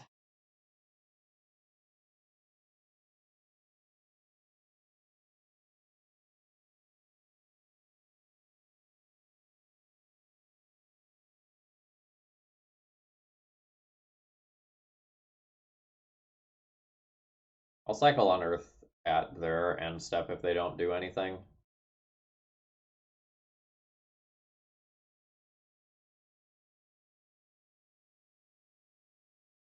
Target opponent, huh?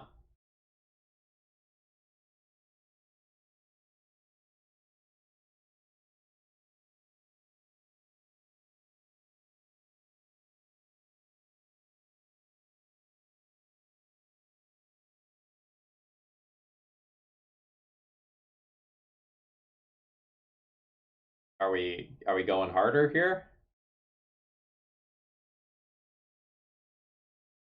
It feels like I go harder here.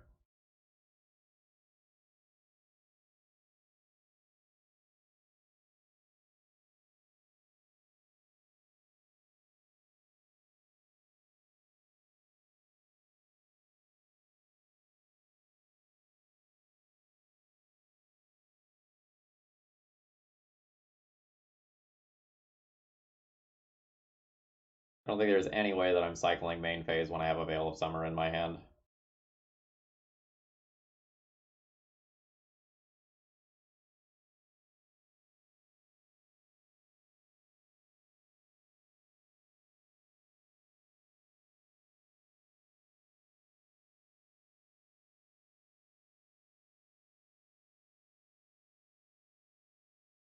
This turn's a little trickier.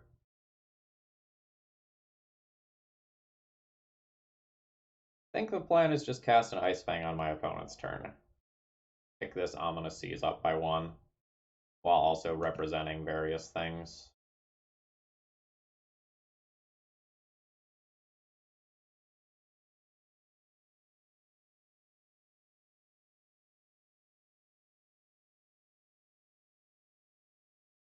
I read on my opponent's hand was that they're missing a combo piece that intuition was going to help them get.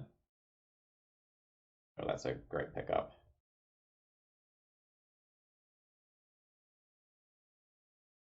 That, less so. So I'd like to draw a card in this turn cycle so that I can Ominous Seize. So I probably do some of this stuff now. So let's maybe cycle this like so. The 8th counter here. I can ponder, look for a land, but I really don't want to miss. I can ponder, look for Force of Will though, and that's pretty good because like the Veil isn't exactly fantastic right now. I like need the Force for it to be good.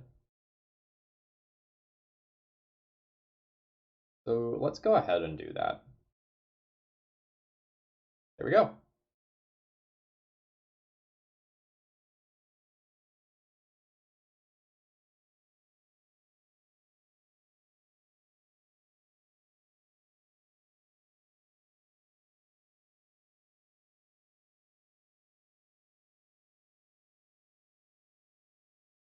I did misclick there. I wanted my land on the top card of my library, not my greater good.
Attack with just that.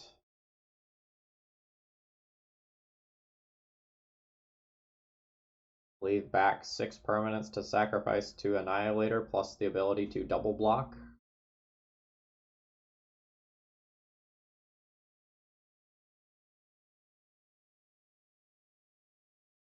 I think that's my plan.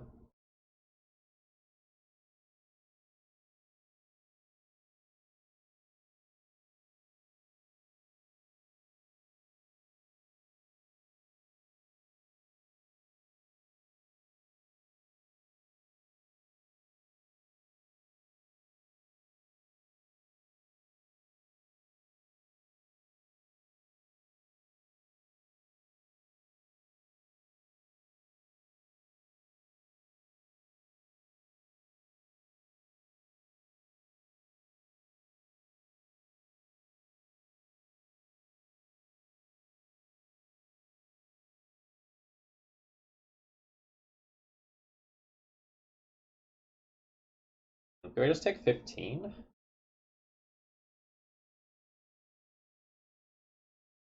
I guess I don't really need to kill both of these, right? Like, killing one is probably effectively the same as killing both.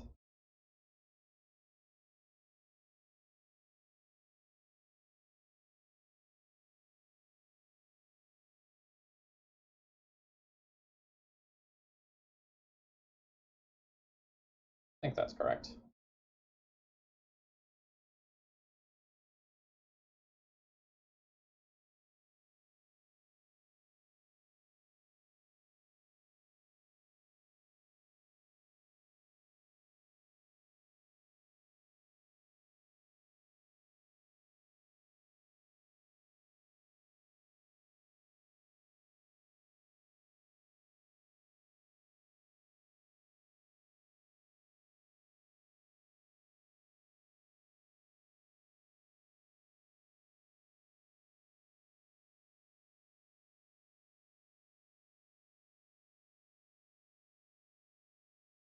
I'll lose if opponent has 2 more creatures, I think.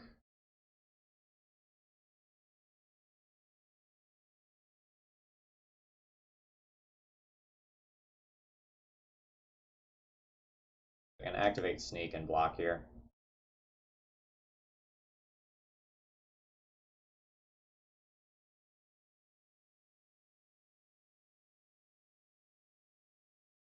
I guess if they have second Emrakul, I'm at 13. I don't know, like second Emrakul's Annihilator trigger beats me anyway.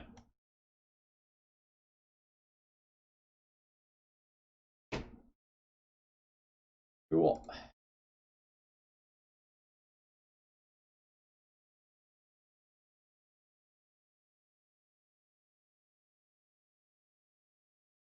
Alright, Deafening Silence is okay, Flusterstorm is okay, Assassin's Trophy is okay, Teferi and Force of Vigor are okay. I don't know that I'm going Enlightened Tutors levels of deep. Corrupt Decay, not great. Unearth, not great.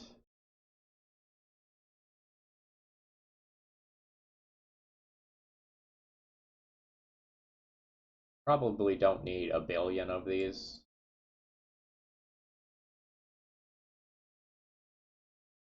Yeah. The fact that I'm like cutting those every game is sad and telling about the power level of other cards that have been printed.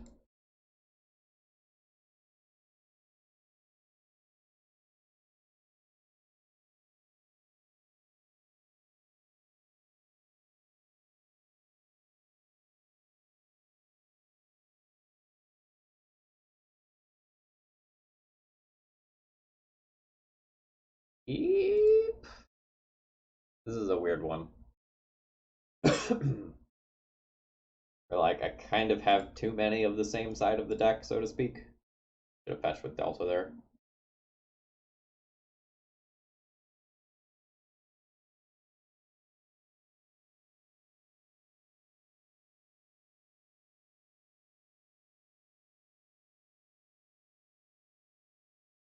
But, like, given how powerful some of my draws are, I don't think it's correct to, like, pitch this hand.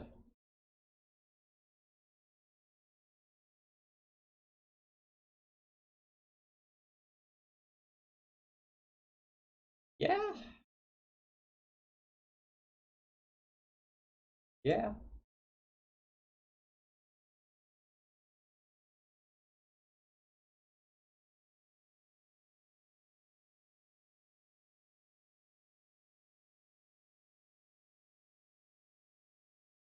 I'm gonna play this in case I end up not wanting that brainstorm.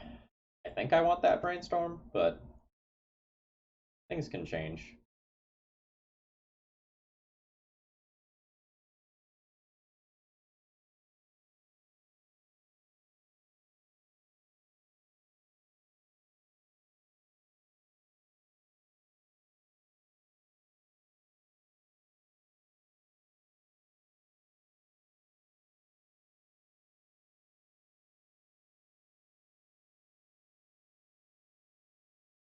I don't know about tapping out for this Teferi. I think I wait a turn.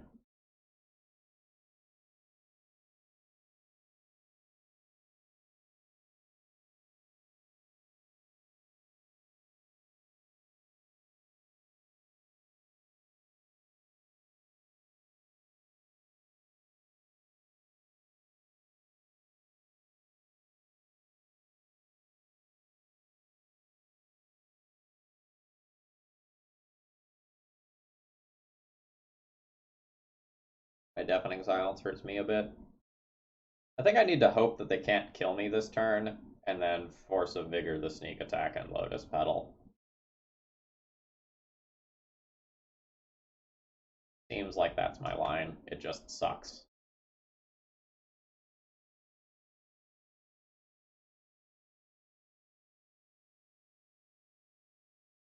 Shit.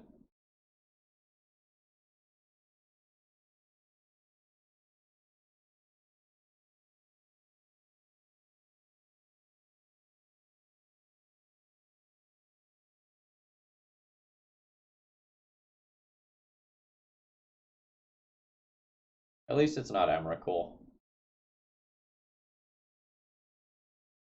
Oh yeah, an opponent, I think, probably forgot about Deafening Silence. So now they have to discard a bunch of cards. Maybe they would have drawn anyway.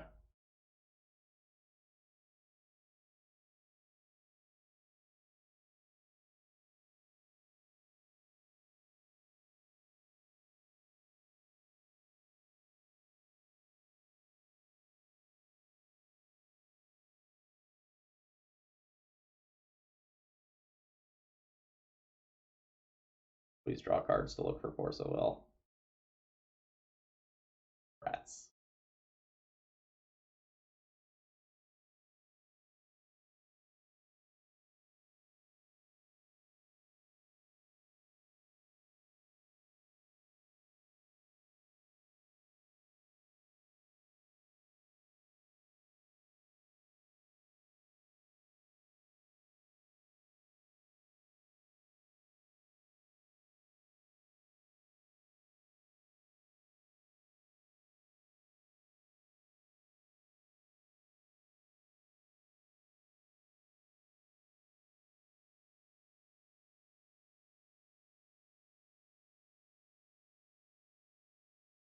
My Deafening Silence is not doing well for me here.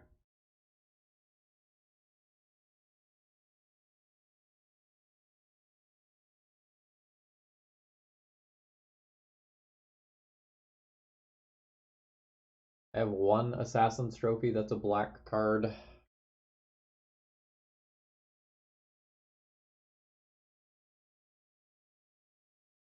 I probably need to just like get some snow-covered basics though, for Ice Fang Coatl reasons, in case that's something that I need to care about later.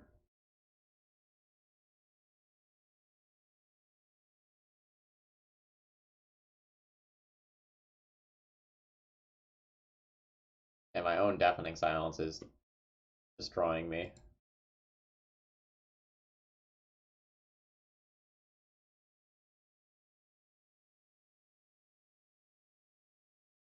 Like, it drastically increases the value of my Force of Will since, like, my opponent can't fight back against them. It's just awkward.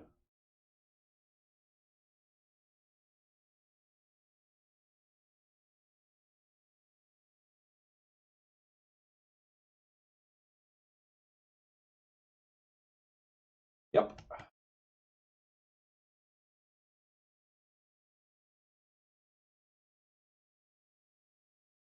Cool.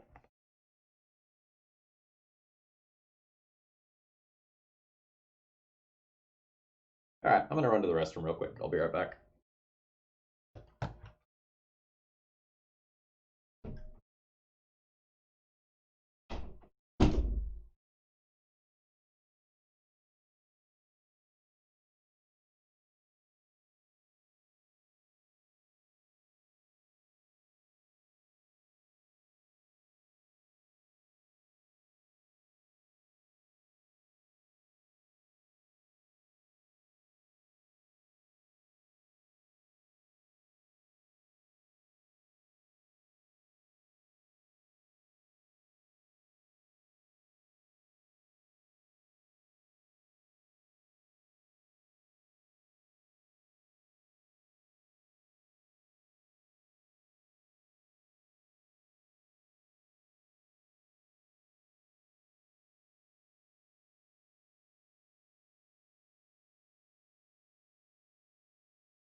All right, I'm back.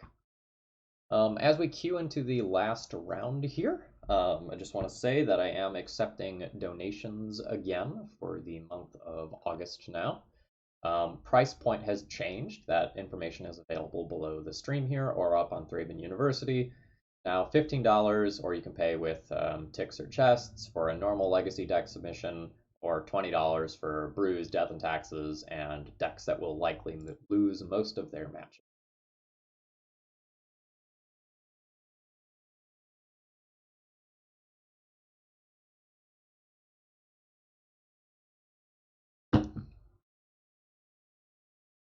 Yep, guess we keep this hand.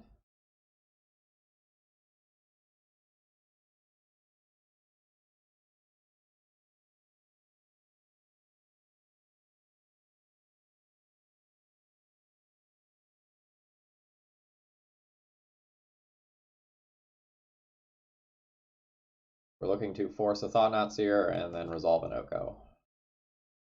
And hope that Oko just single-handedly wins the game, as it often does.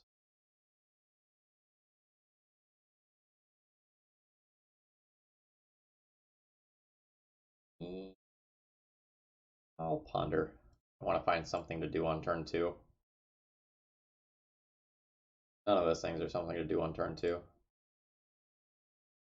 Looking for like an Ice Fang. Ah, greater good. Right on time.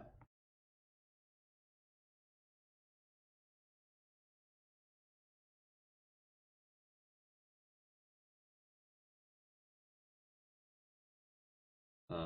Now my hand is garbage. Unfortunate. I'll lose Oko to Thought-Knot Seer unless I brainstorm it to the top to hide it, which is now my turn 2.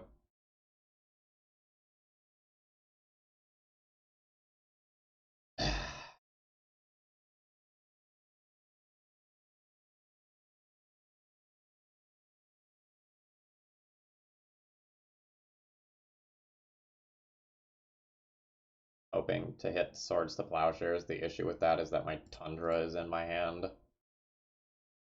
Oh, and also Swords to Plowshares is a post-sideboard thing anyway.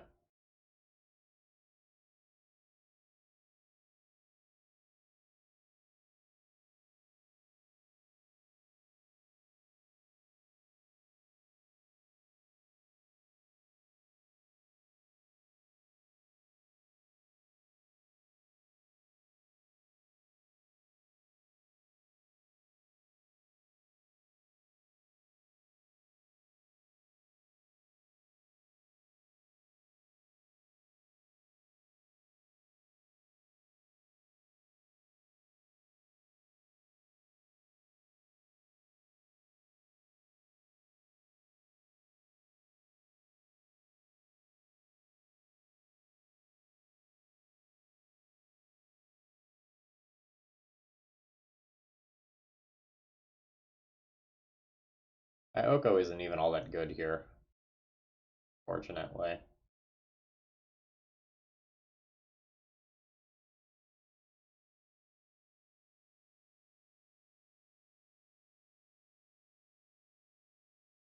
Yeah, I wonder if I'm just like Stone Cold Dead to Cavern of Souls. Like, I play Oko, I can make a food go up to 6 loyalty, Oko gets killed immediately, I don't have access to a game 1 sweeper. I wonder if I need to fetch and hunt for removal very aggressively.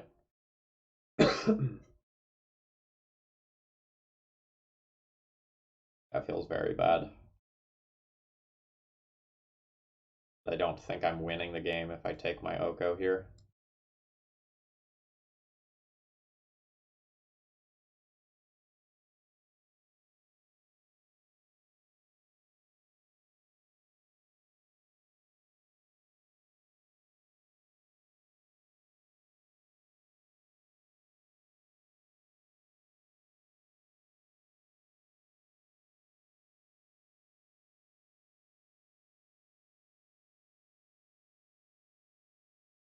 Unfortunately, we just kind of feel like a bad snow deck.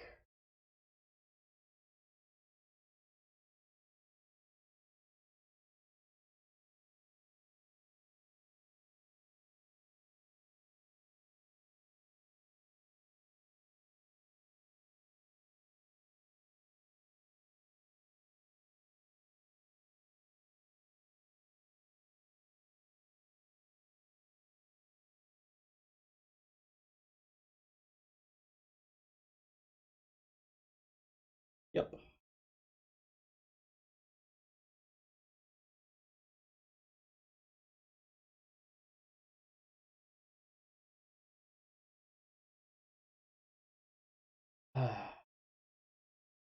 These games where I make like basically no play decisions and nothing I do matters just get more and more taxing the more of them happen.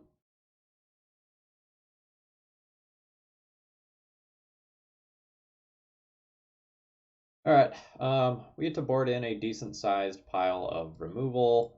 Veil of Summer, quite bad. And I think we just continue on the plan of cut the interesting cards from the deck and play a bad version of Snow. Um, feels really disappointing to have like put together this like really cool brew contest to showcase cool ideas and then be so constrained by current legacy that I can't actually showcase an idea.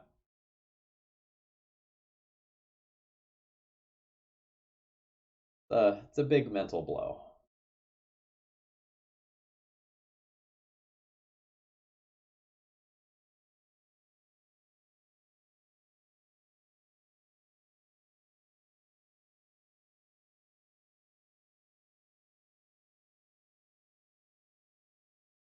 Yeah, that's 5 for 5 in boarding out the greater goods, I believe. I think we left one in one match.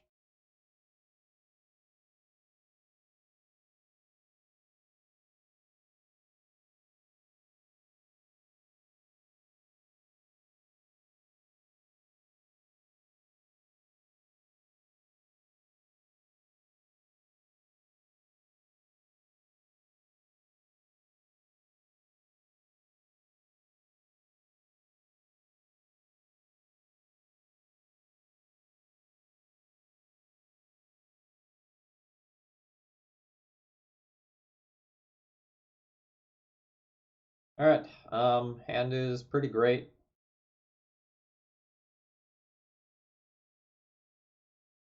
I need one more land at some point in this game, but assuming that happens, I should be very, very good.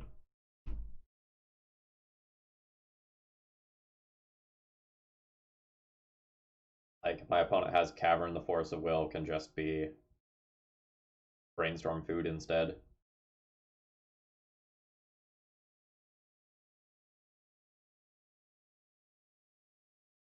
I don't think I can let that happen, because that just, like, shuts off my fetch land and I don't play a game of Magic.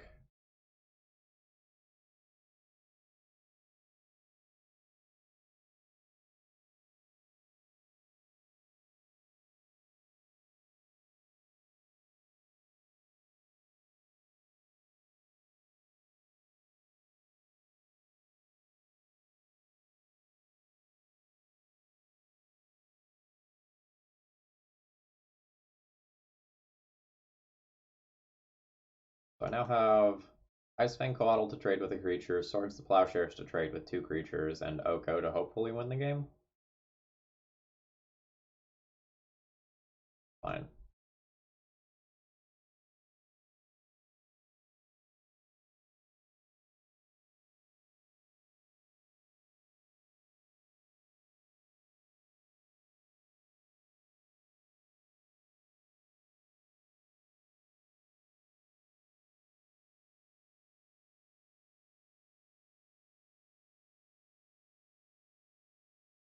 Missing on land there sucks a lot. Now I can lose Oko to Thought-Knot Seer.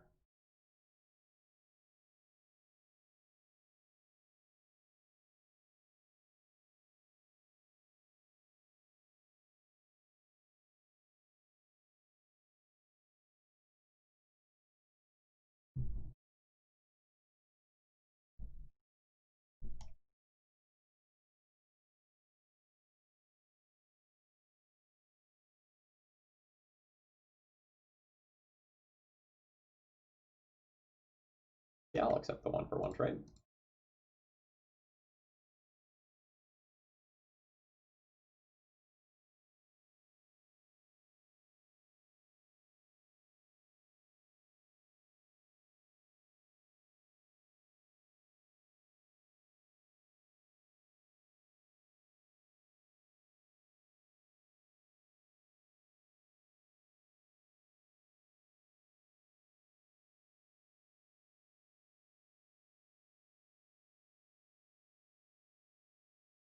Yep.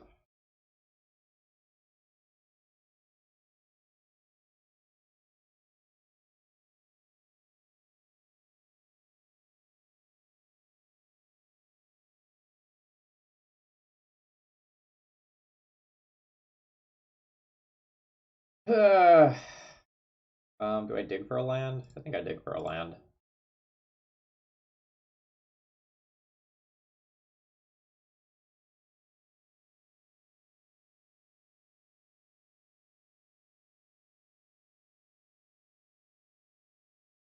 Probably would have played a Thought-Knot Seer last turn if they had one, so I think I'm comfortable tapping out for the Ominous Seas.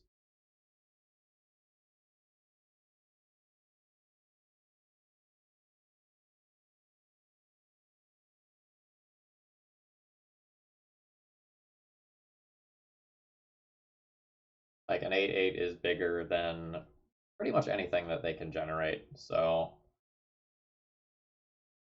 having one of those in play seems wrong.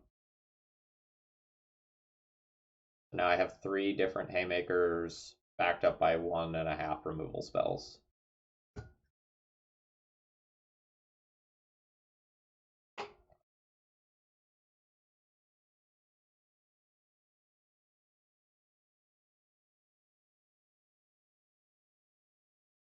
Given board, that's fine.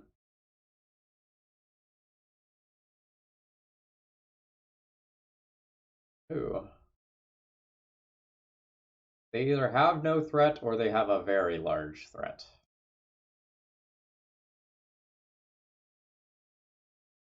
How do I play this turn?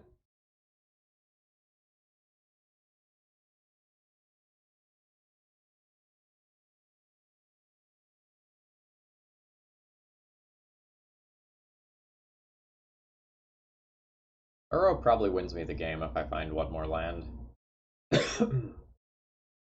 Oko turns Swords to Plowshares back on. But is a little awkward if they find Reality Smasher. I think I'm just gonna do this.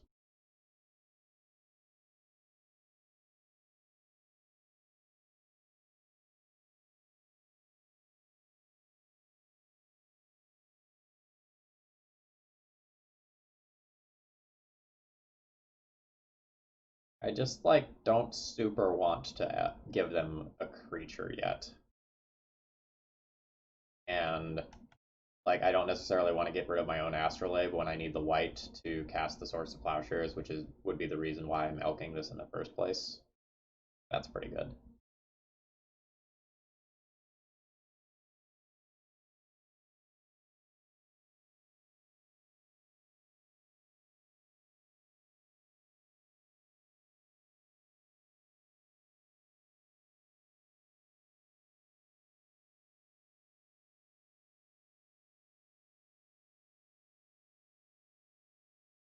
All right, Greenland.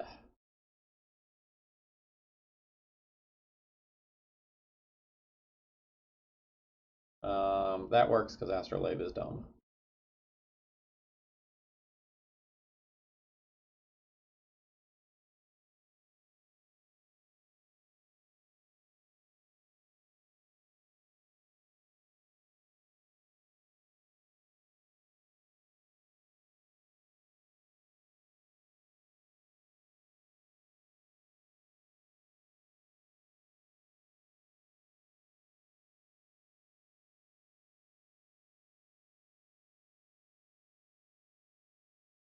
Now opponent needs like Dismember maybe.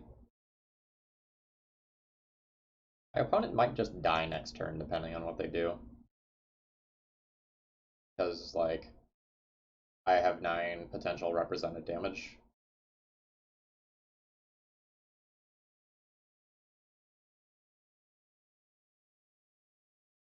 All is dust. Endless one for 7. Alright, I mean that's bigger than Uro. I'll give you that.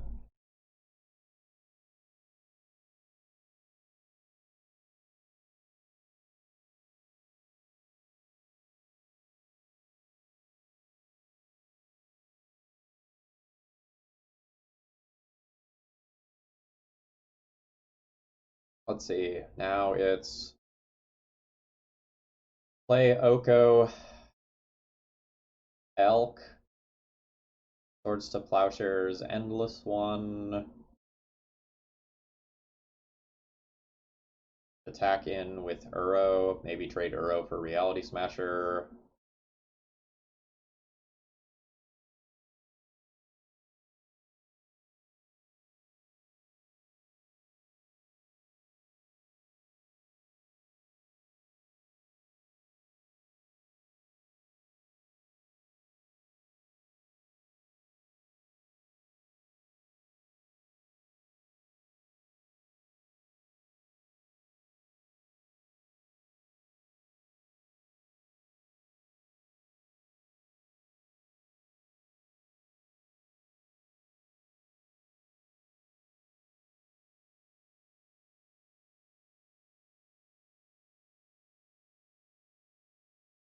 All at all these Uros.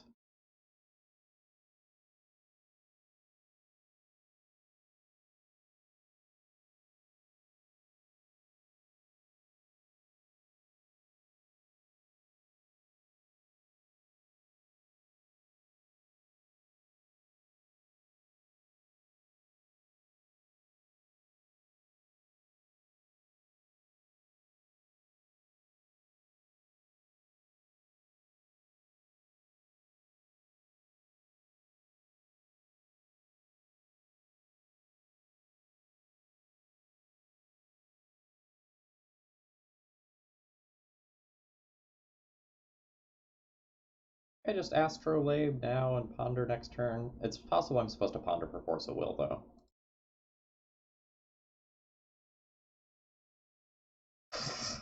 Those are cards. Those are cards.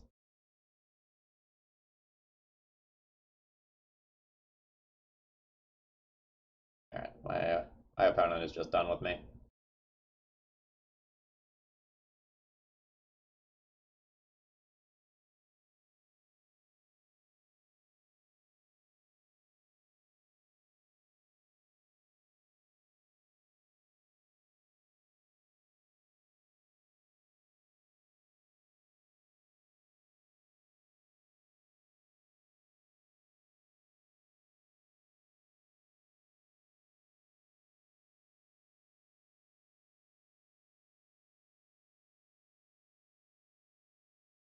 We're going to lose to Sorcerer Spyglass with this hand if I keep it.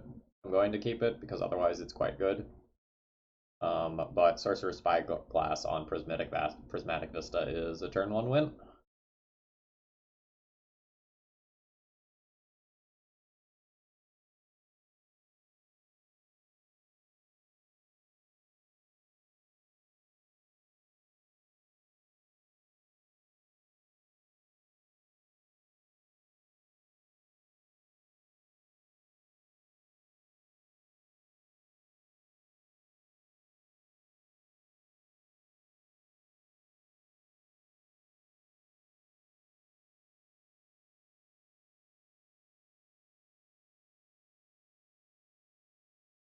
Okay, I have an answer to that in hand.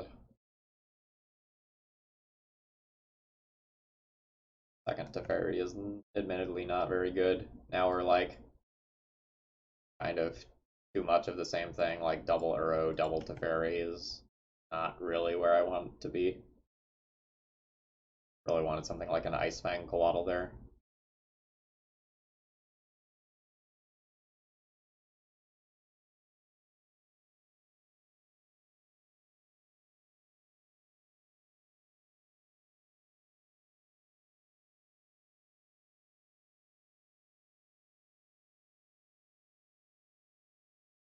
That's very good if I draw a land. But then again, that's kind of where my entire hand is at right now.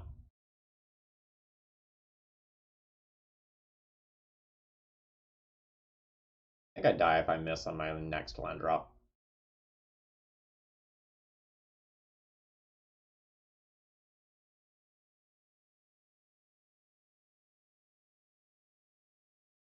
Okay, that could have been worse.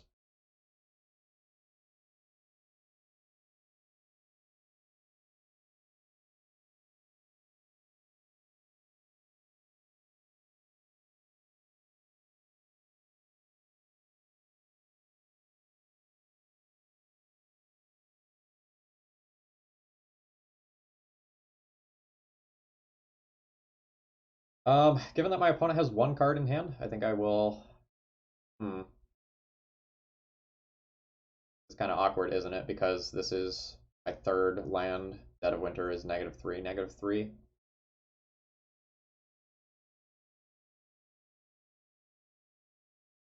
I'm probably supposed to hold out more and play either. Well, I guess I don't have basic planes, right? Yeah, I don't have basic planes. No, I do have basic planes.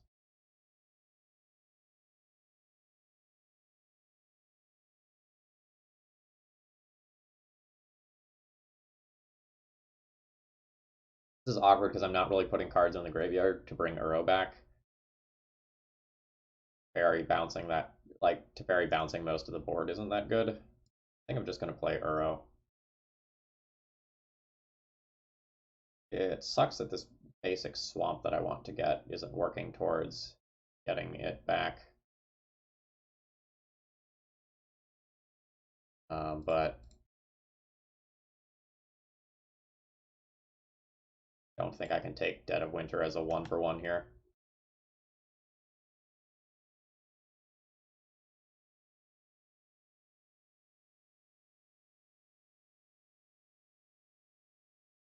I can cast Astrolabe. Hmm. So next turn I could Teferi bounce Chalice. I'm thinking about my graveyard. Next turn I can Teferi bounce Chalice, Swords to Plowshares, one of the creatures. Fairy fogs a little bit. I play Astrolabe. Hmm.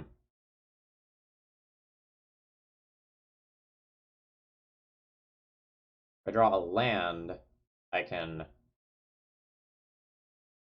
Teferi into Astrolabe into Swords to Plowshares.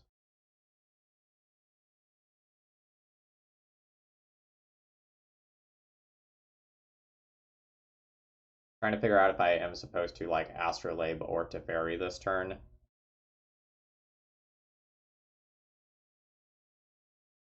Sorry, Astrolabe or Swords to Plowshares this turn to put more cards in my graveyard. Like everything about this hand is awkward. Like every single thing. I don't think I'm gonna do anything. But next turn, if I whiff, I probably have to like Dead of Winter, kill the Eldrazi Mimic, and then put another card into my graveyard.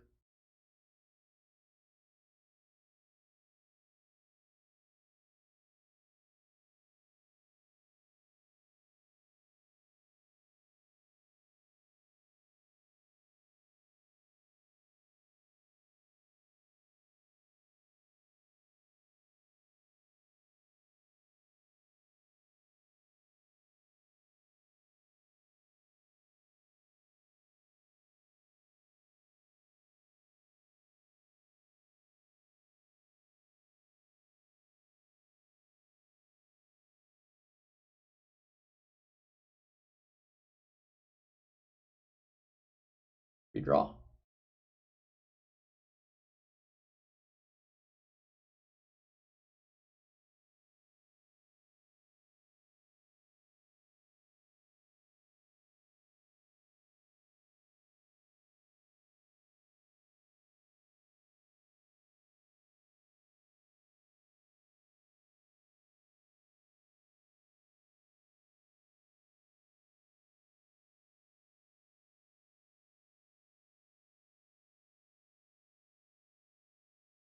Yeah. So now if I had played like the Astrolabe or Swords to Plowshares into the Chalice the previous turn, I could Uro next turn, whereas now I can't unless I draw a fetch land.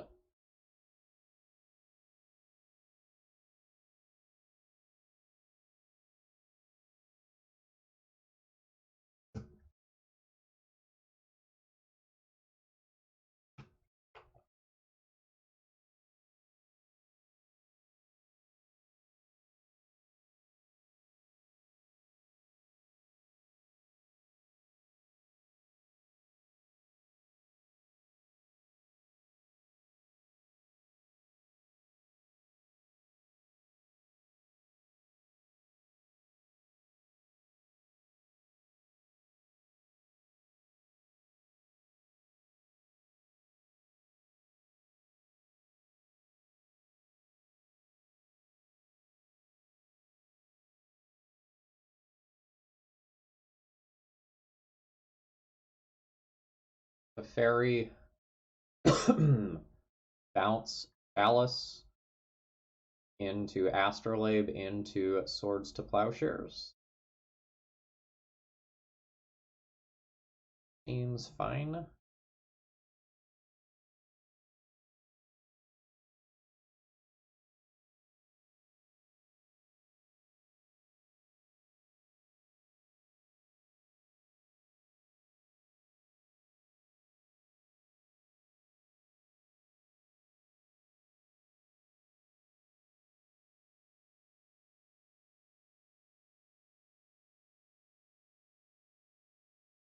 Oh wow. Getting a snowland there is very good. That means I get to board wipe next turn. Yep.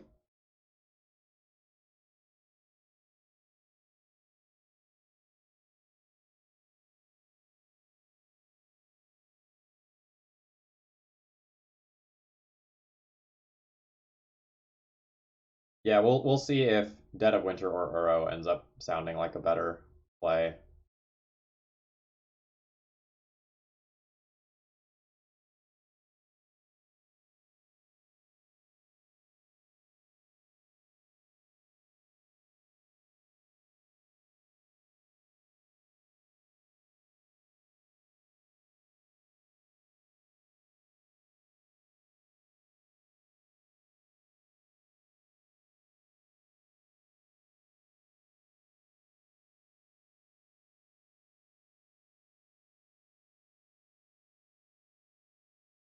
They have to go for me or the Teferi. Me.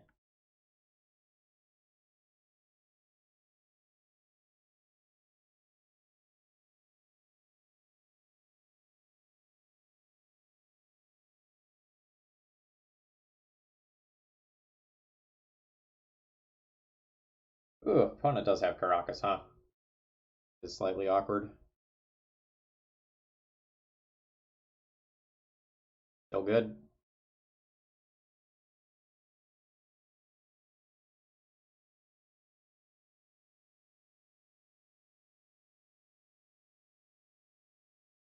Two mana Ominous Seas. Blue, blue, green, green, Uro.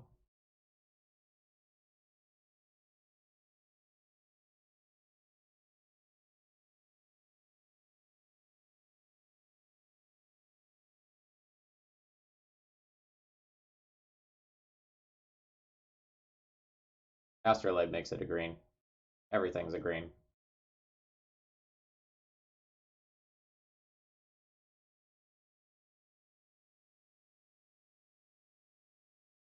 I'm trying to figure out if I should just like ponder rather than just like start gaining life and drawing cards. Like find something to take the last creature off the board.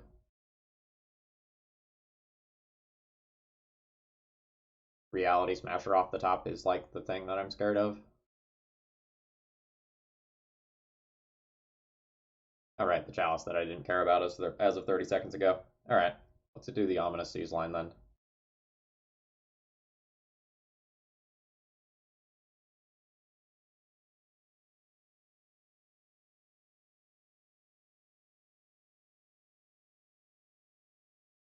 Blue, blue, green, green, yeah. 1, 2, 3, 4, 5. Done.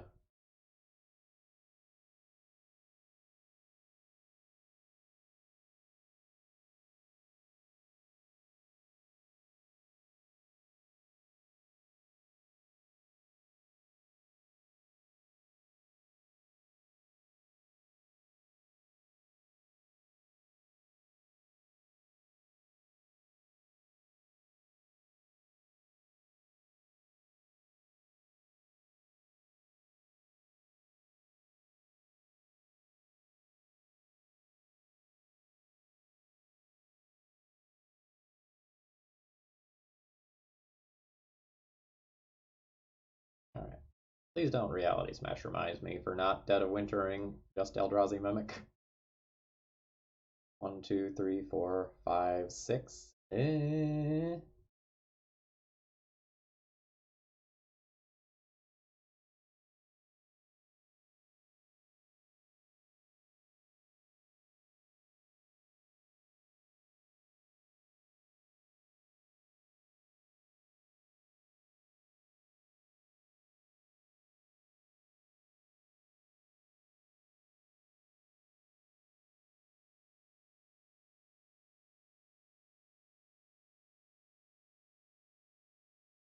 think this turn is just play Teferi and pass with Dead of Winter available. Dead of Winter is for X equals 5 as of right now.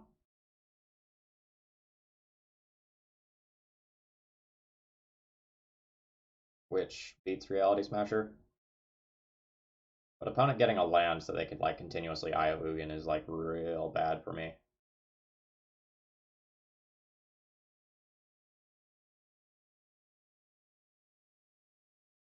Actually, what about Bounce Chalice lines? Bounce Chalice lines can get me a Kraken this turn, I think. 2, 3, 4, 5, 6, 7, 8. I have 3, 4, 5, 6, 7 mana available. No, I have 6 mana available.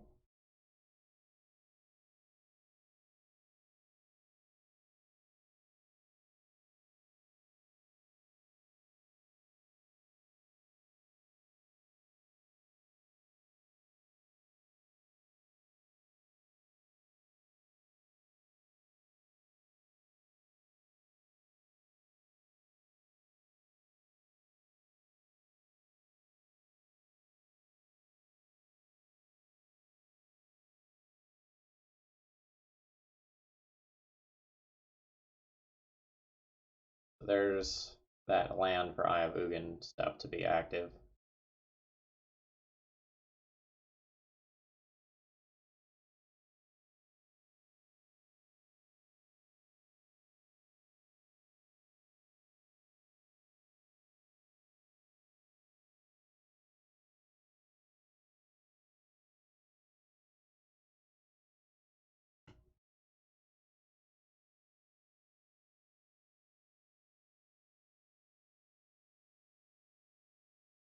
I think I take this damage so that I can Dead of Winter next turn. Because if the worst that they have is Reality Smasher, I'm just good with that next turn. Like the Dead of Winter buys me a turn to figure out what the hell else I'm doing with my life.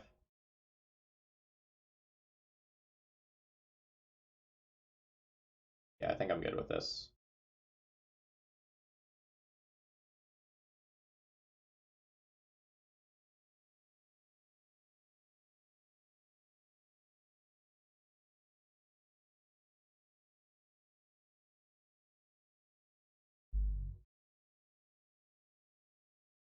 They have a big Eldrazi, like an Ulamog, I'm dead.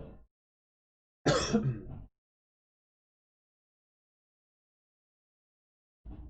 wonder if this is the turn where I just bounce the Chalice and go ham.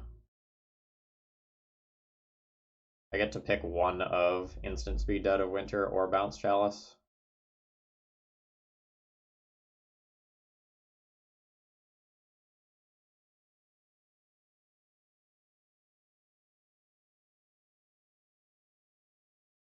I think I hold up the Instant Speed Dead of Winter. And hope they just have Reality Smasher.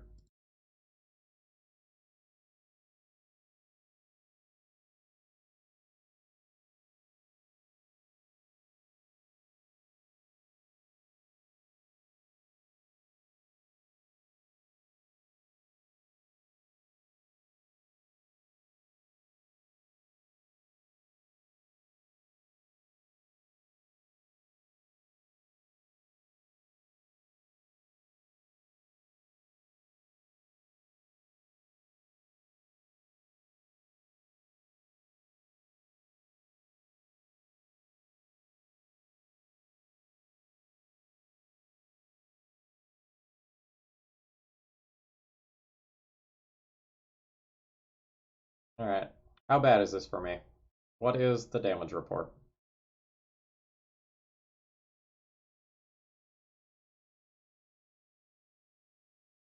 It is just Reality Smasher. Quote unquote, just Reality Smasher.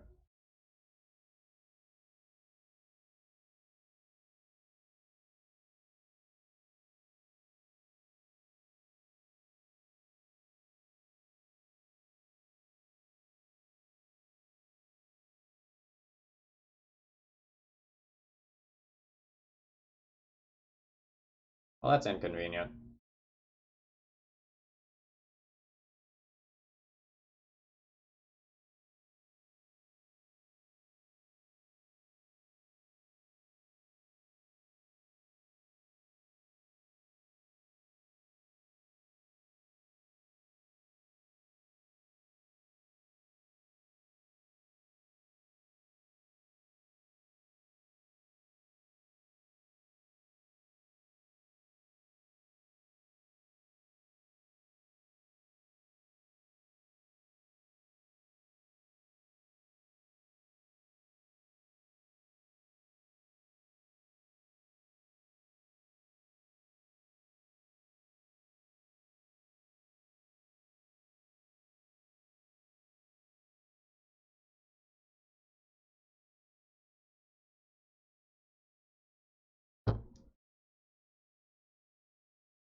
I think my opponent needs to attack the Teferi so that I don't bounce the Chalice.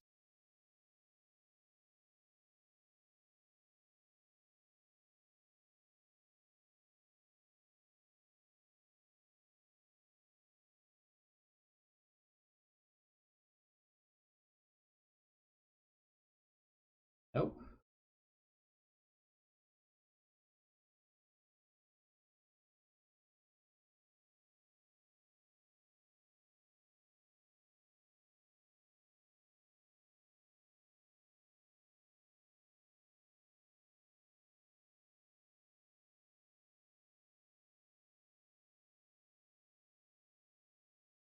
Quite unfortunate.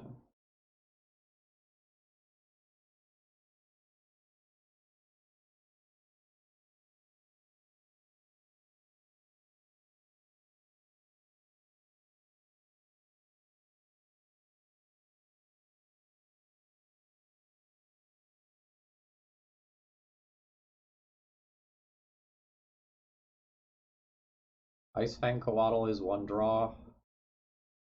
Fairy Bounce is another draw.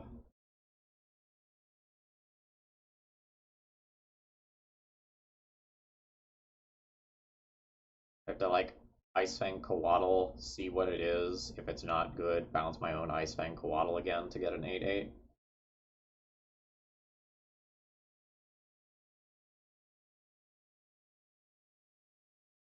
How is Bounce Smasher good? Opponent like redeploys.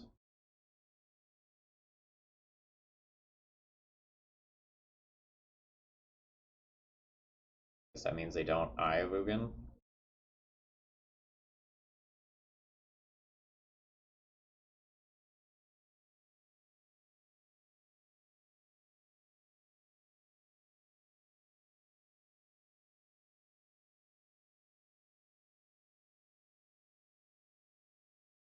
Start here.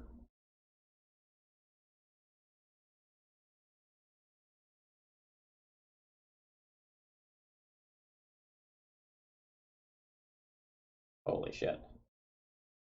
That's very good. How do I even use that?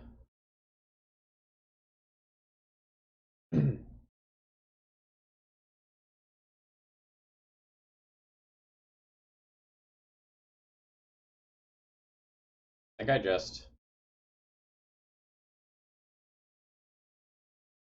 now bounce Reality Smasher. Make this. Turn Astrolabe into an Elk and try to stabilize my board. Now I think I'll force them to use their mana this way.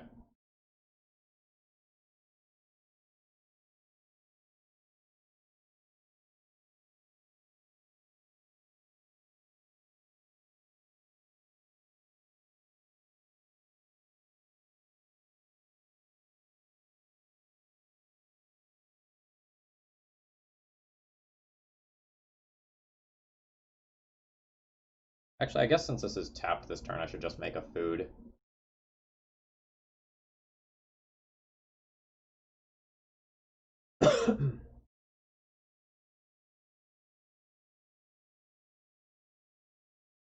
Next turn I can answer both Chalices if I need to.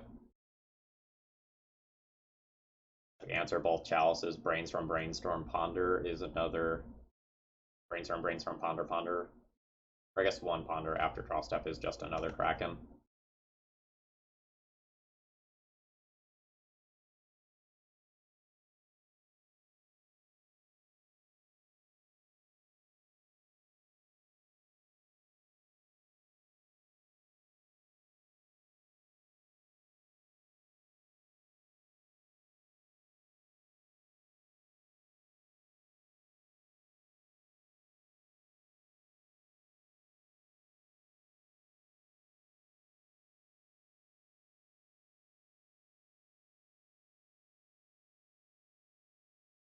Third Chalice.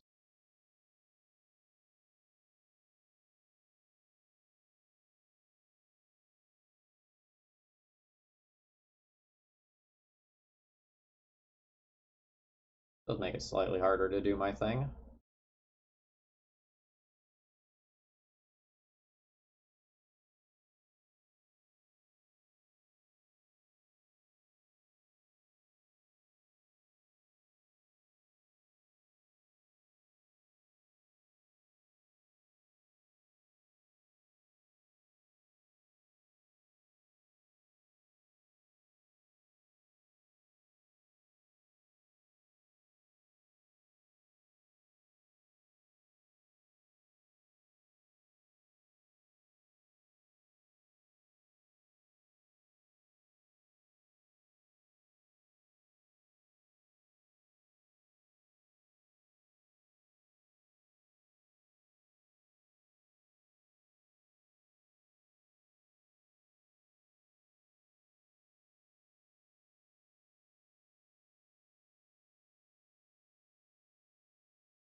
I'm not sure if I'm supposed to be attacking yet.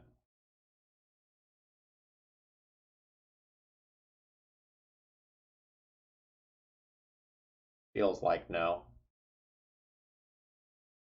Because I'm like facing down double Reality Smasher.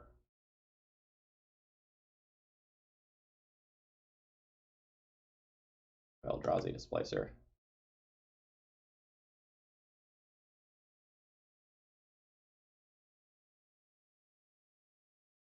Eldrazi Displacer is very good against my stuff.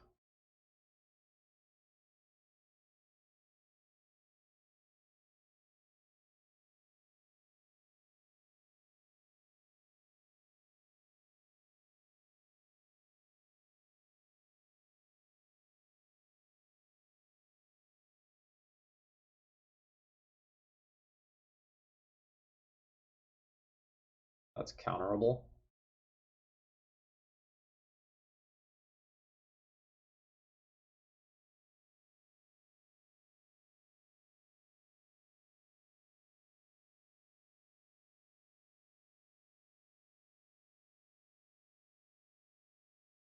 Also counterable.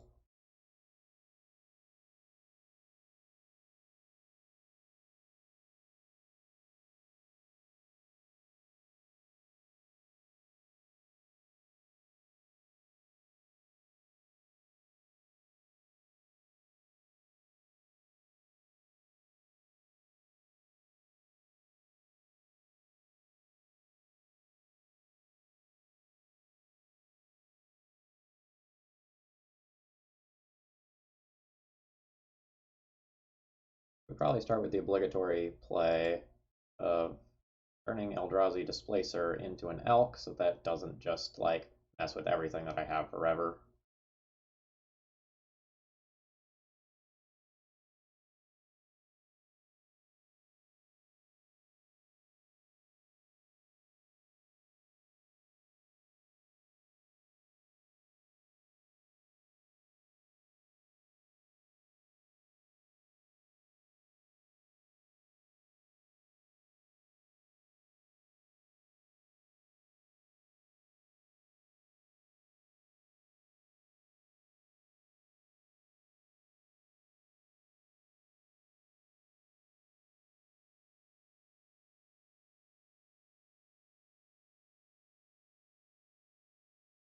Oh shit, I didn't think about exchange. Sorry, my clock is low.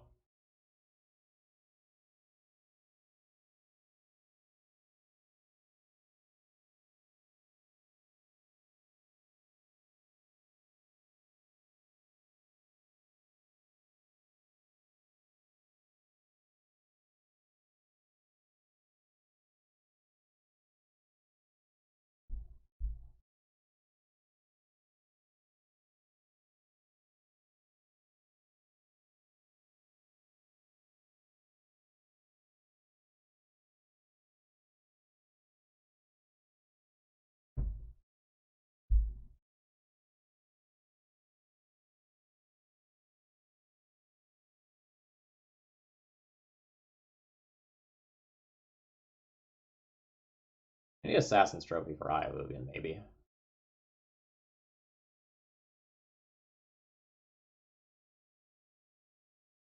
This is counterable. I should probably counter it. How cards work in my hand right now.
Beautiful. This is what I've been digging for the last couple of turns.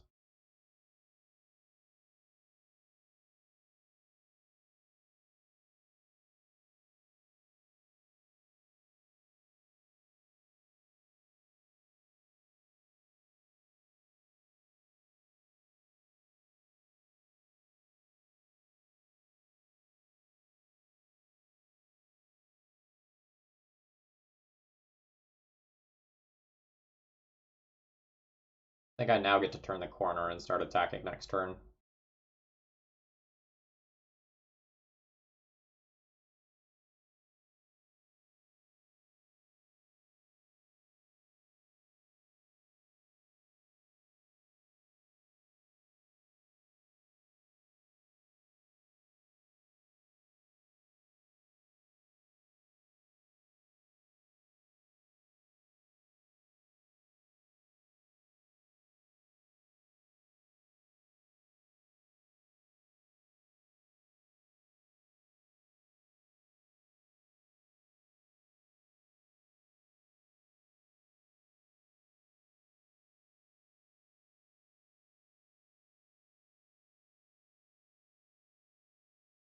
Oh, Assassin's Trophy is insane. It makes my life so much easier.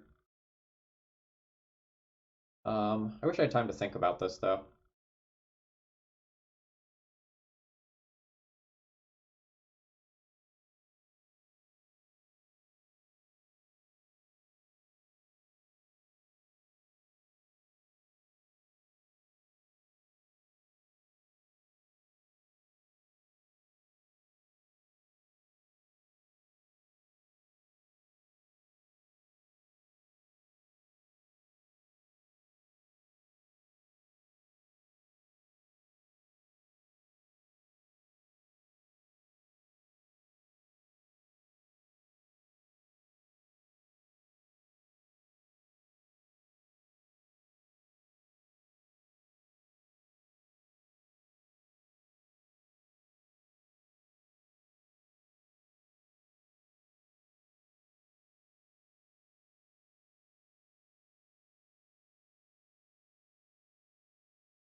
Notably, opponent's clock is almost as low as my clock.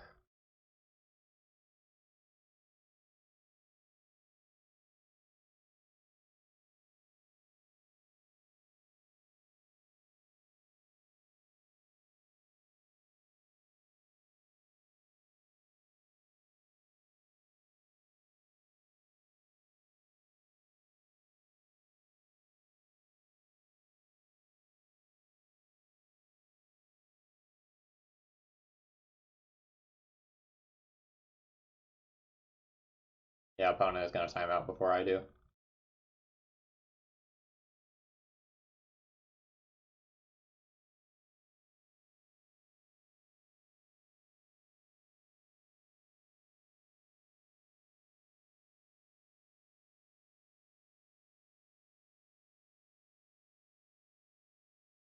What a ridiculous game.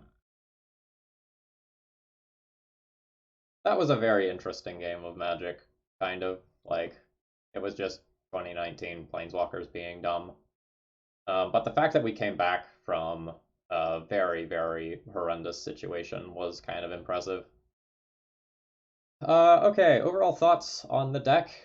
It wasn't what I wanted it to be. Like when I looked at this deck list and I saw like Omniseas Greater Good, Laboratory Maniac combo, I got really excited. And then in reality, like these four cards were the worst four cards in the deck by a lot, and we always sideboarded them out every round.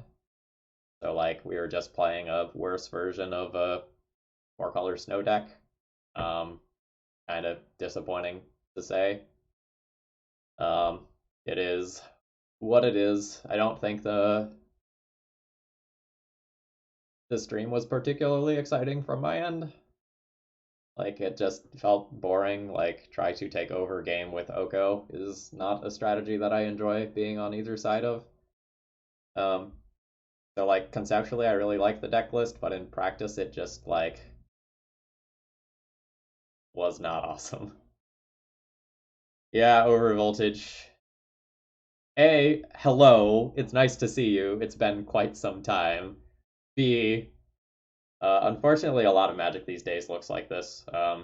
Legacy right now is really Haymaker oriented, where like you just try to resolve one critical card and protect it for the rest of the game, be that like Oko or Dreadhorde Arcanist or whatever. And it just kind of is what it is. No regrets in playing it, but I'm really sad that we didn't get to like do the thing. We didn't activate Greater Good once in this entire league. All right, folks, I'm going to go ahead and call it a day there. For those of you who followed during that last match, Molecules of You, Bazo90, thank you very much for that support. Very much appreciated. For those of you really enjoying the legacy content, please consider donating. I have reopened the queue for donations for August. Details are below the stream. Things have changed a little bit. Feel free to let me know if you have any questions about that.